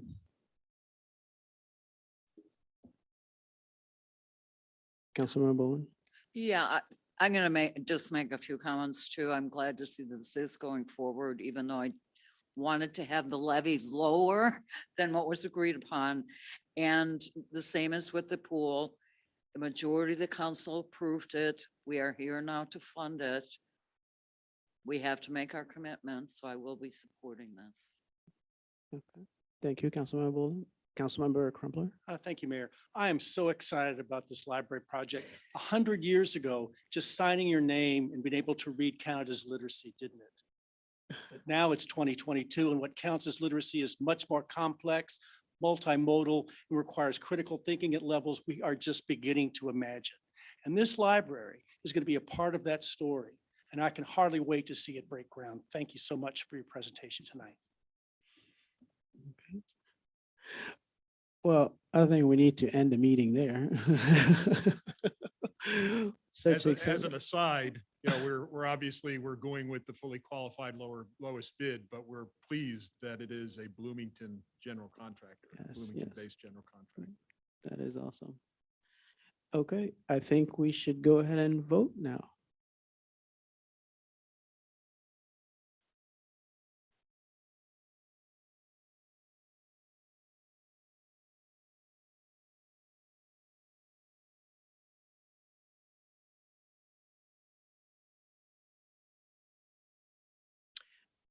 Okay, so the item passes. There are 2 nays to announce, Madam Clerk. Councilmember Becker and Councilmember Money. Okay, thank you. Okay, congratulations. Let's see. Okay, yes, we are at item 9D. and a consideration and action to approve an intergovernmental agreement between the Bloomington Public Library and the City of Bloomington related to the issuance of bonds for the library expansion and renovation as requested by the Finance Department. City Manager Gleason. Thank you, Mayor. I'll combine my comments for both item 9D and 9E at this time. These will be discussed by Finance Director Scott Rathman. The first one, like the mayor said, is the intergovernmental agreement that's required, and then we go on to the bond approval. Scott. Thank you, City Manager. That's correct. I'm going to incorporate the IGA, the Intergovernmental Agreement, in this presentation. It's actually at the end of the presentation because we're discussing the bonds first, and then how we're going to process the debt service on those. So it kind of is has more continuity if we do it in that order. But you will need to vote on them separately. So the fun part now, since the projects were approved, how do we pay for those? Has been discussed via bond fundings. The library at 14.2 million, and the pool at 5.8 million, funding the rest of it with the use of reserves that we have available, being fortunate over the last couple of years to accumulate those. So tonight we'll cover some of the details. We're doing a competitive issuance this time, so we won't know. There's going to be a competitive auction that's coming in the next month.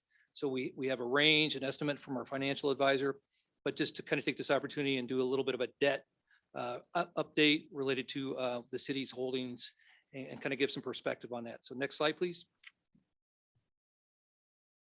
Okay, so what is a bond? Basically, a bond is just a packaged loan. For us, for a municipality, underwriters package that in a form where investors can take get a piece of the note from the municipality. It can be structured in various different ways, terms, et cetera. General obligation is a kind of municipal debt.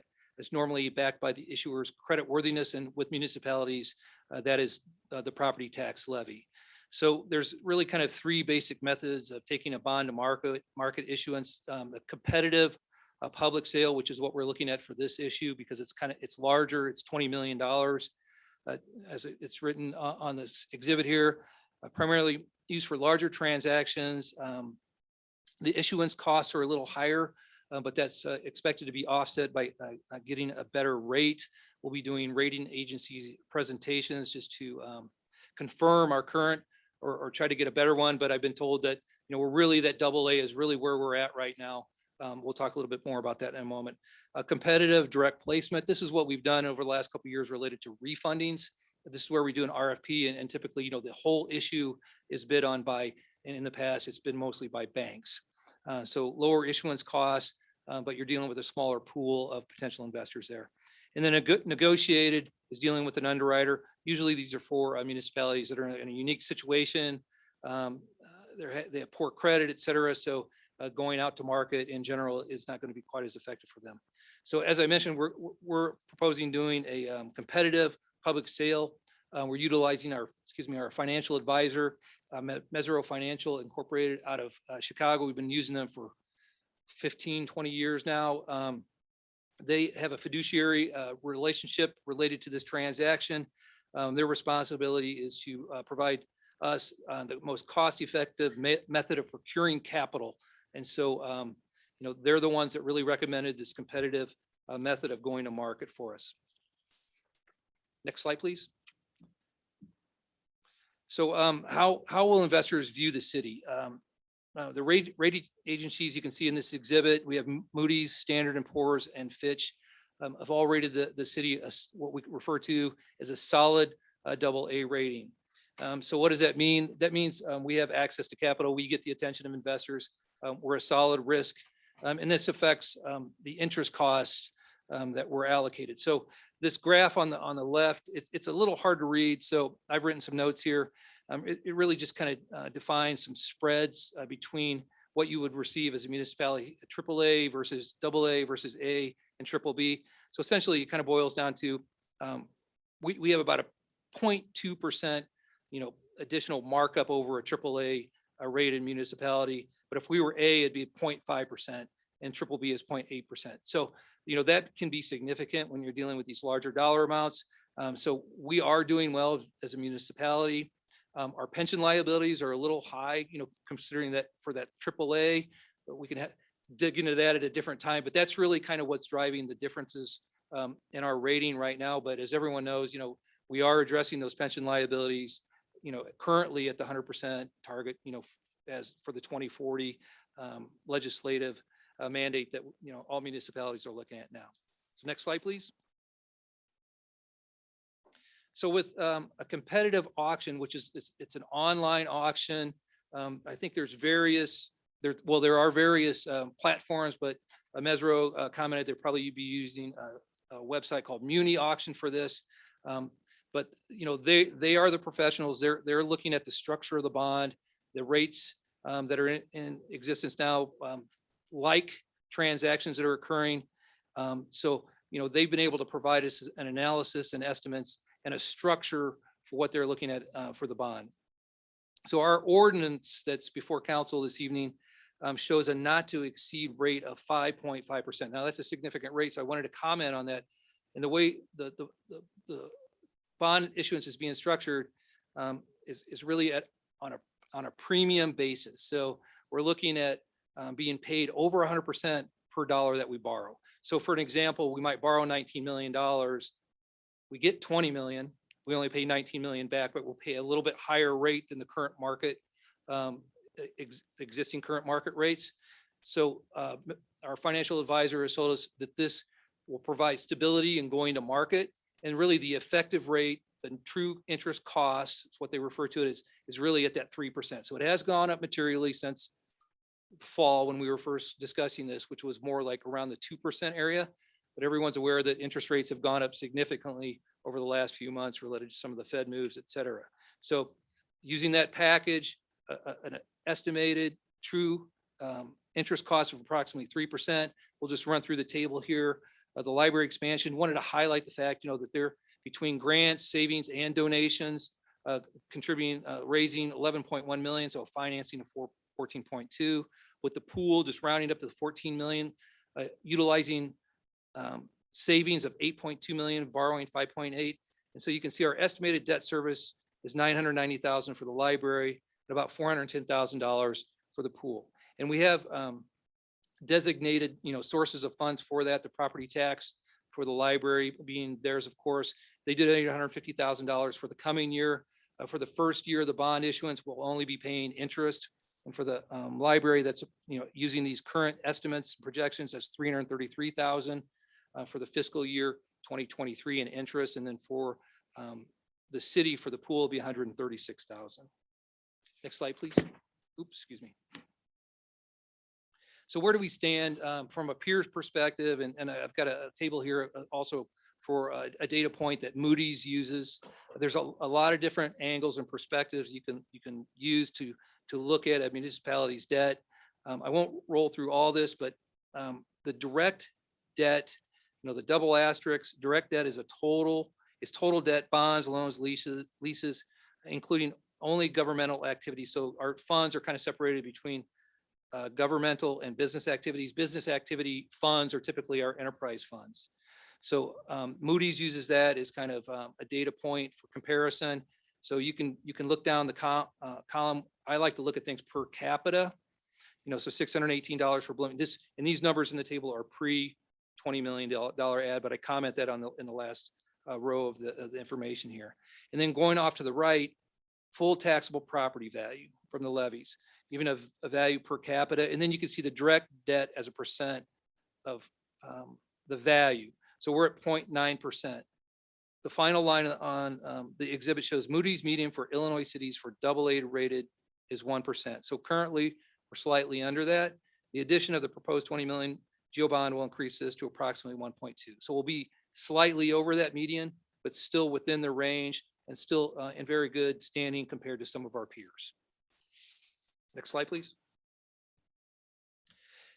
This is a maturity, sort of a maturity schedule. This is an exhibit that we put in our budget book. So the total GEO debt here is not going to equal the previous exhibit, which was based on all these municipalities' latest annual reports, annual audits. So that for us, that was the end of 2021. This is going into 2023. So I just wanted to highlight, the fact that we do have a lot of debt rolling off in the next few years. You know, we're in pretty good position, and not to speak lightly of debt, but you can look down at the bottom and see what these different series funded. So the first column, the 2013A refunding bonds, that's a general fund. $335,000 will be rolling off here in the next year or so. The next column, 1.2 million. You know, out there, 2017 GEO refunding bonds for the Ice Center parking lot, 1.2 million. And then I also want to highlight at the bottom, we pre-fund debt service into the bond funds a year in advance. And so these numbers, it says, therefore, debt service payments seen above are accounted for in the previous fiscal year. So these are the payments, when the payment's going to occur, but we actually incorporate these numbers into our budget in the previous year. Next slide, please. So the Intergovernmental Agreement, we discussed this with the resolution back in November. Illinois Library Act, libraries cannot issue bonds on their own. So how do we work this from a city standpoint? So the city issues the bonds, the library is going to levy for their portion of the debt. And so we needed to have an intergovernmental agreement kind of outlining how the dollars are going to flow. And this is an assurance to investors. You know, basically the city is stating that we're going to use our full taxing ability to pay for these bonds. In addition to, you know, we have this component related to the library, and they're going to be utilizing their levy as well. So it provides all the guidance to staff on what we need to do. So when the bonds settle, we'll do an allocation, proportional allocation between the city and the library. We'll transfer the library their funds, they'll execute their project, and we'll go forward each year according to the debt schedule with the levy. And so all that will be known upon the sale of the bonds here in the next 30 days or so. Next slide, please. So I went through that kind of fast. I wanted to give a high level idea of the structure of the issuance. If you read the ordinance, why there was a kind of a high rate indicated in there, but our targeted total our effective interest cost is 3%. A little perspective on where we are compared to our peers and where we are compared to our maturity of some of our other debt. So at this point in time, you know, I'd recommend those two, the agreement and the bond ordinance be approved, but we'll take any questions right now as well. Okay, do we have any questions from council? Okay, Councilmember Becker. One quick one. Should we get any grants or donations, how do you plan to account for those in these? Are they going to come directly off of the amount that we bond, or how would you deal with that? Well, that would have to occur like now almost. I mean, we're going to go to market in the next 30 days. So that would just be reduce the amount of reserves that would need to be used. So what has happened then? Because we talked about naming rights and we talked about other things. If money comes in, how does that money get applied? Well, an option is we could set that aside for debt service in the future. So we could lower, these are options, you know, that could come before council. So if a large grant came into the library, not to speak for the library, but an option is that dollar amount could be set aside into the bond fund and utilized for future debt payments, and that would offset the need for the levy in the future, some of the levy costs. Okay, thank you. Just a quick comment. Obviously, everybody knows I like the two projects. I don't like the cost, right? But I'm not going to be silly. The projects have been approved. I think this is a good way to fund it. Given that, I think I will support this.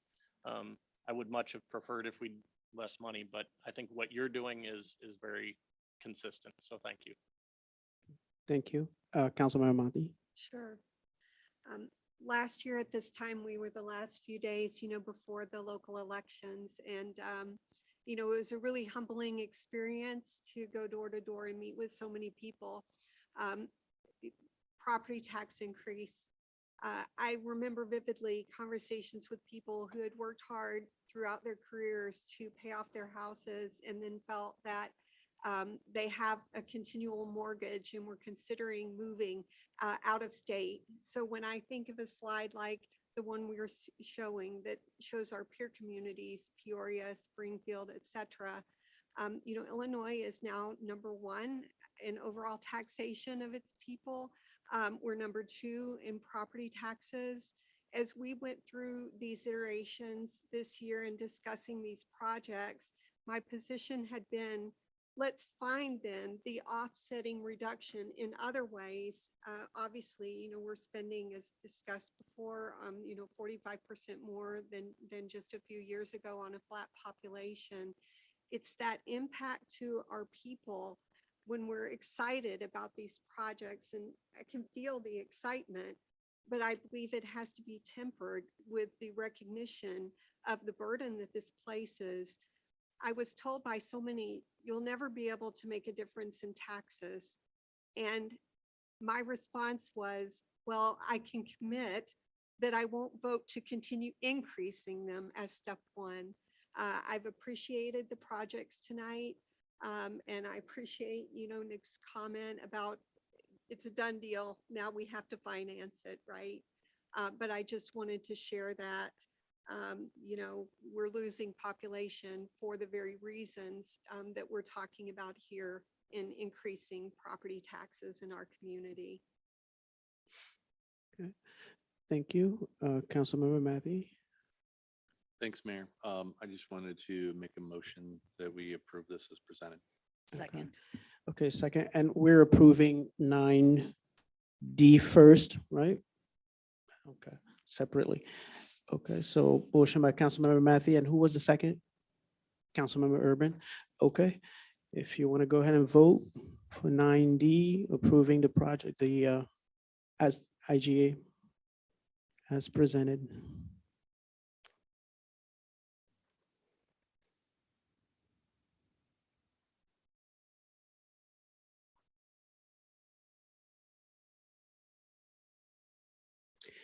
Okay, the item passes. There are no nays to announce. And now we are going to go on to item 9E. Is there a motion? Mayor, I move that we present or accept 9E as presented. And I'll Okay, second that as well. okay, motion by Councilmember Matthew and second by Councilmember Urban. And if you want to go ahead and vote.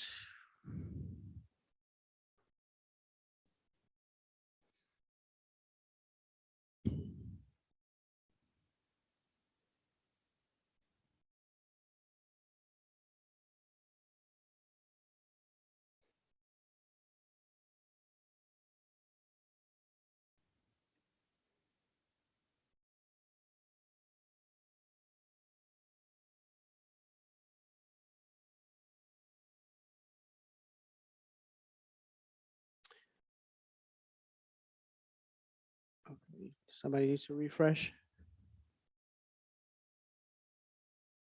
Okay. All right, so item 9E passes. There are no nays to announce. Thank you all. Moving on to item 9F, consideration and action on a resolution approving a policy relative to redistricting as requested by the legal department. And I'm going to turn it over to City Manager Gleason. Thank you, Mayor and Council. We have Corporation Counsel Jeff Jurgens is going to walk us through the redistricting in the city of Bloomington, and it's driven by the 2020 census. This is our part by way of resolution, and also there's components with McLean County and the Bloomington Election Commission as well. Going to turn the floor over to Jeff. Thank you, City Manager and Council. And just to piggyback on what the city manager said, so there has been a population increase with the 2020 census.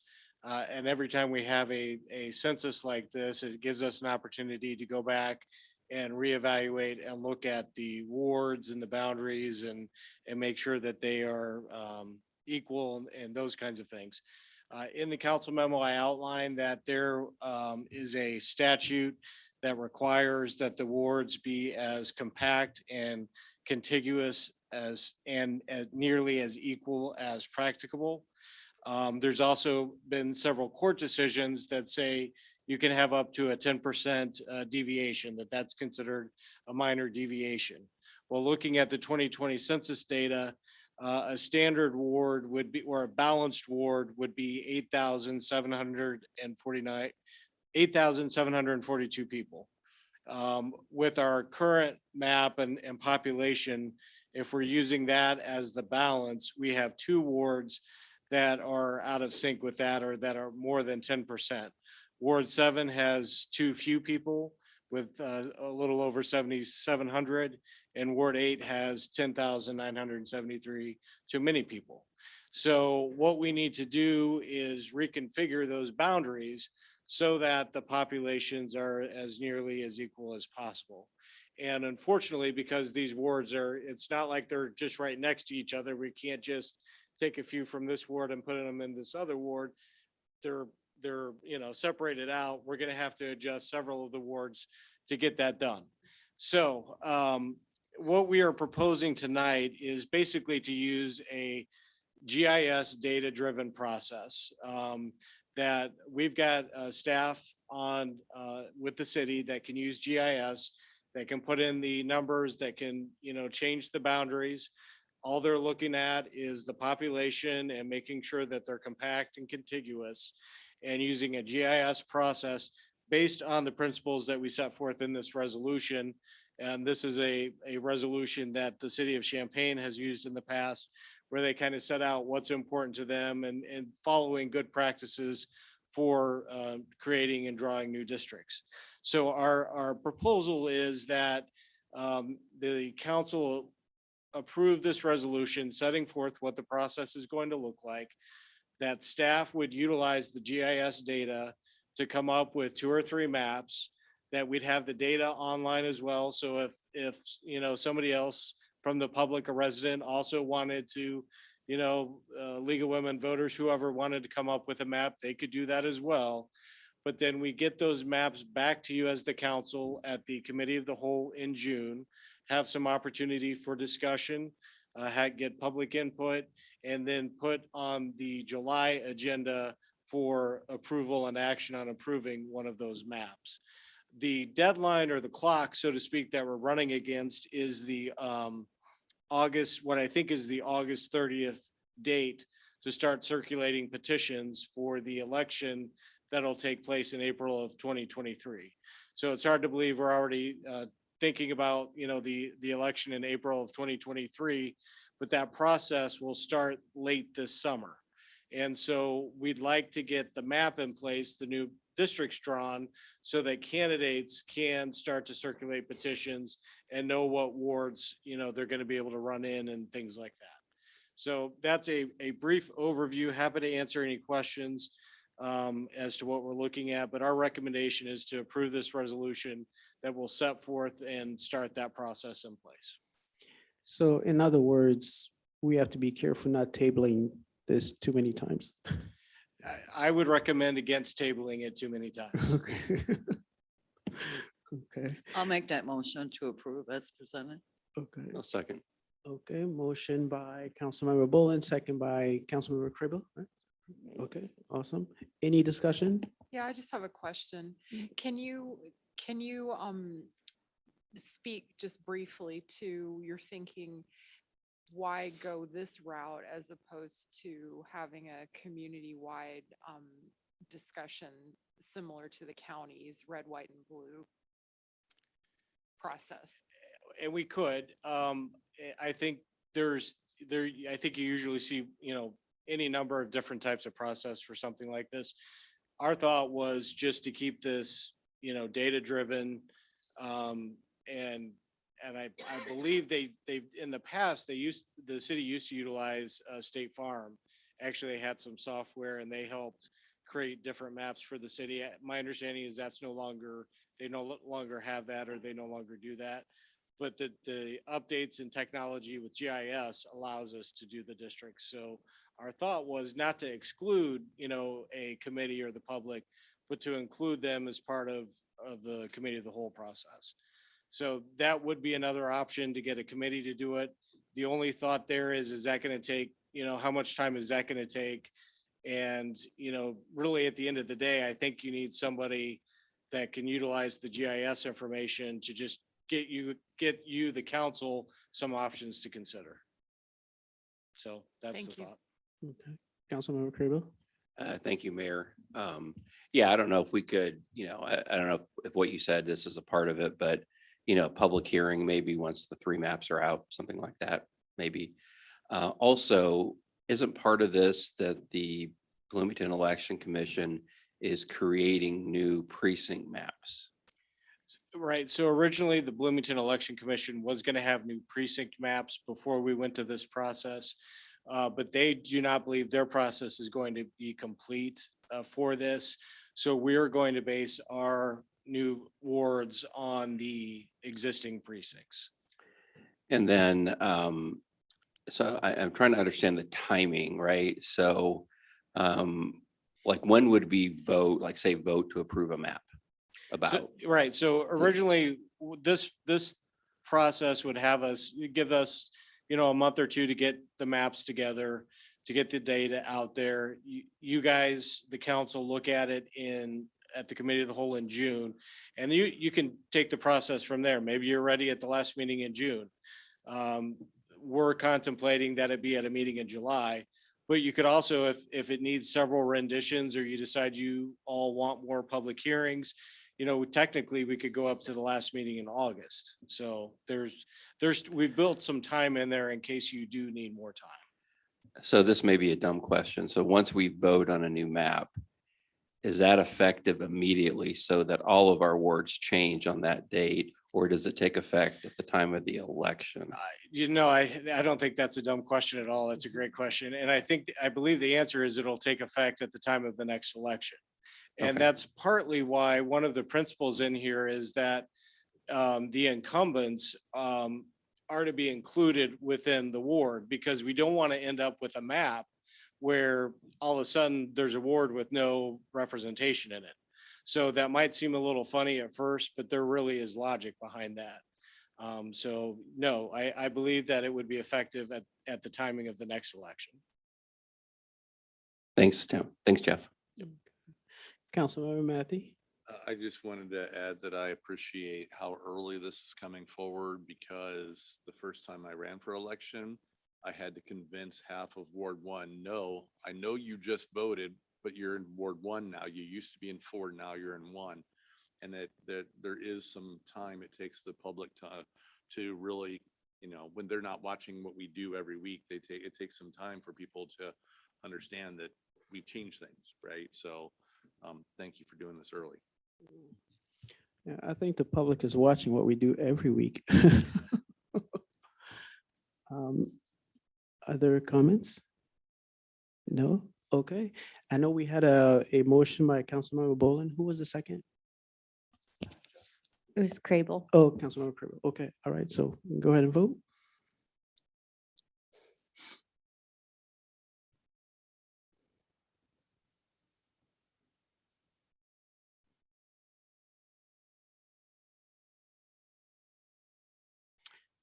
Okay, the item passes. There are no nays to announce. Thank you.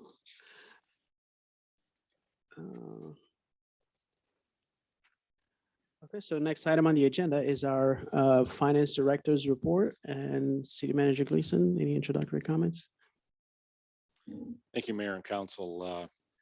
Scott Rathman, Finance Director. This is the end of month financial report, not to be confused with FY23 conversations. This is the FY22 monthly report. Scott. Thank you, City Manager Gleason. Back there, I forgot I was coming back up. So I'll be quick. There's no material changes from last month. Acknowledging that, the conditions of the economy, while they may have positive impacts for the city related to sales taxes, they do impact the residents. So are aware of that. So any comments I make about how well we're doing, just wanted to put that in context initially. Next slide, please. So I've just highlighted the, trying to pick out a couple of categories each month to highlight home rule sales tax. The 2 highlighted items, we took down the budget $1.4 million going into 22 from 21. Concerned about residual COVID impact. We're $3.8 million ahead of budget. So, if everything just froze right now, we'd end up $2.5 million positive variance in that category.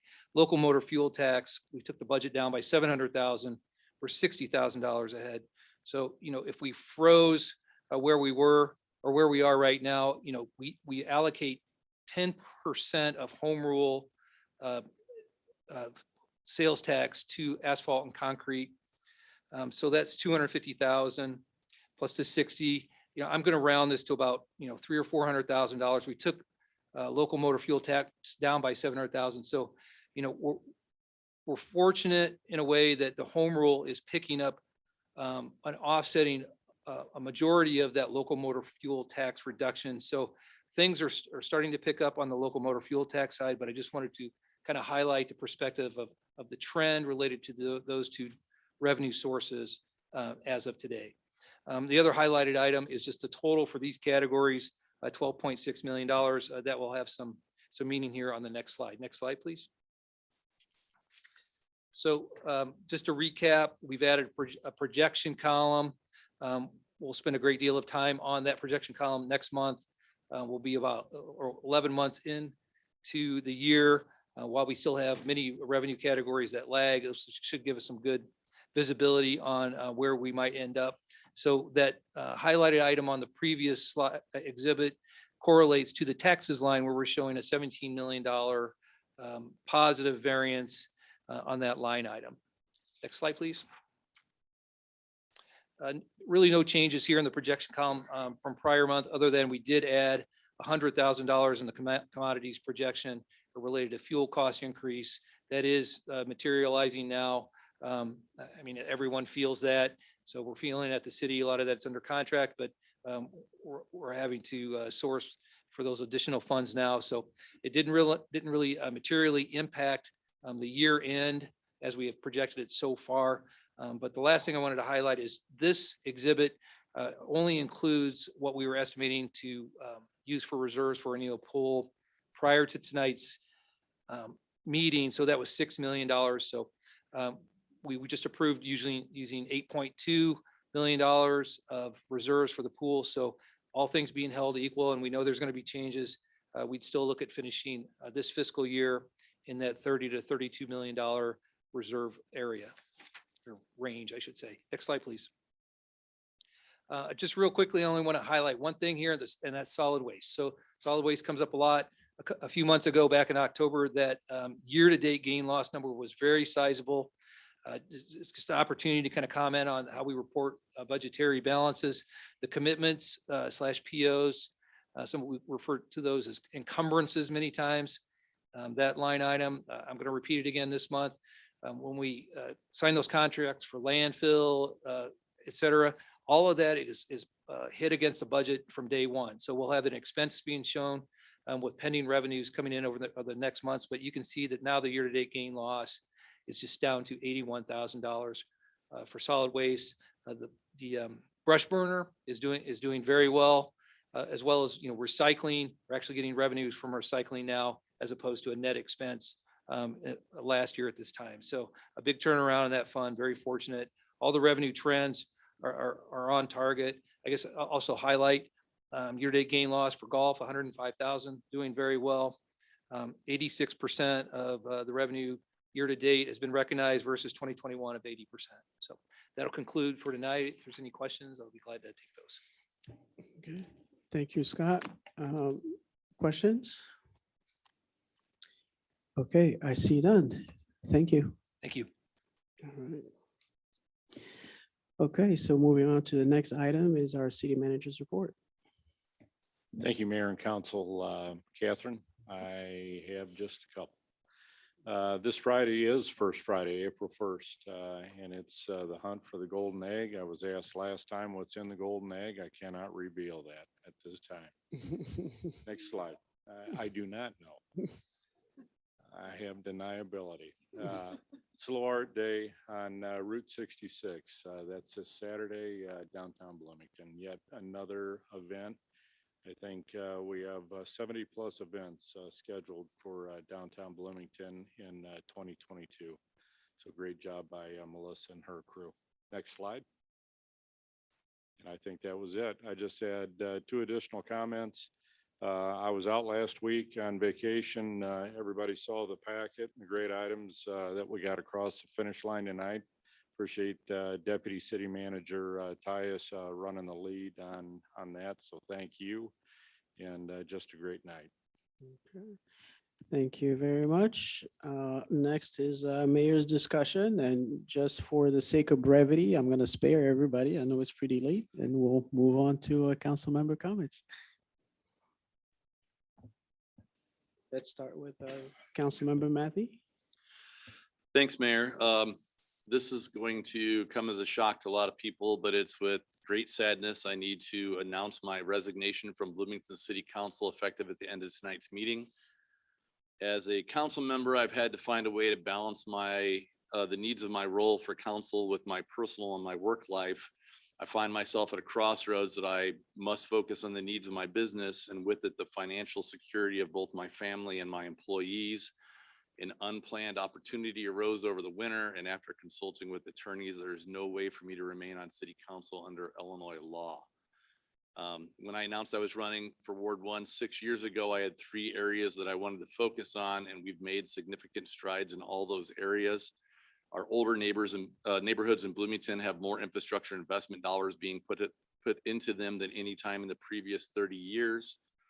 Craig, his IT team, and the Bloomington Tech Commission have a plan to modernize and secure the city's technology footprint while delivering better services to residents.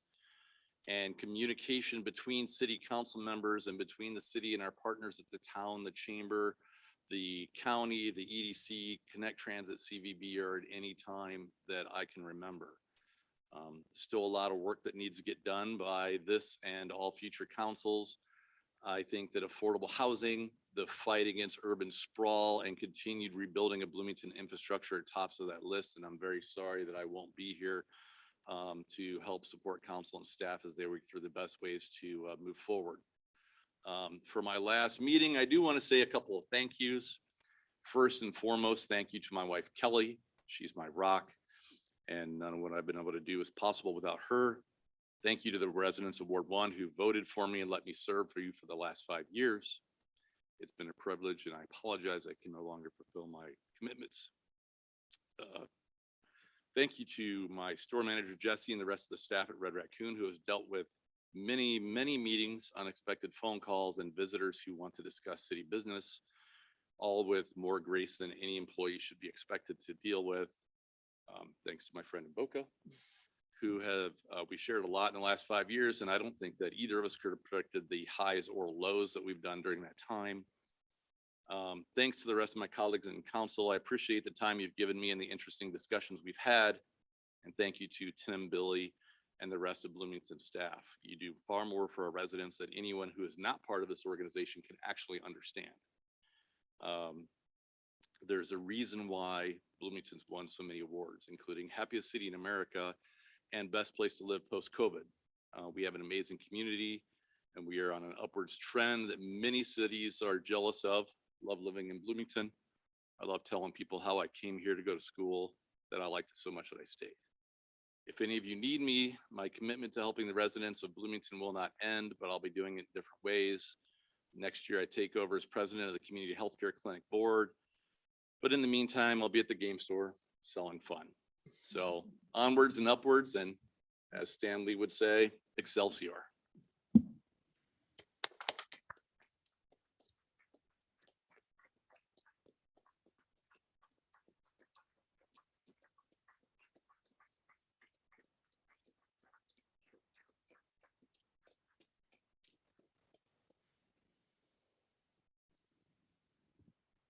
Okay, it's a bit of a shocker, but we definitely understand that you have to do what you need to do for yourself, your family, and as well as your employees. I'm sure there will be a different time and opportunity to celebrate your service in a way that is more appropriate, not so off the cuff. But definitely want to say thank you. It's, I think it's been a lot of fun working together through the highs and the lows, but only highs tonight. The only low is you leaving. Again, we want to thank you for the amount of time that you've spent, working with all of us. But that doesn't mean that you're gone. You'll be right downtown, and I'm sure everybody knows. If Jamie has an opinion, he'll let you know. So we definitely look forward to hearing from you, and because the experience that you've acquired not only on the council but also living in downtown Bloomington has been extremely valuable. So thank you.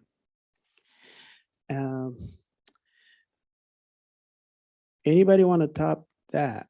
His announcement? No. Okay. I do want to say something. Okay, sure. Councilmember Urban. What an honor to have the opportunity to sit here next to you, even if for this short time. And thank you for everything you've done for the city, for inspiring us as a people, moving us forward. What an honor to have had you on council and to serve the community as you have. We are all going to feel the loss of you having to step away. And Godspeed, God bless, my friend.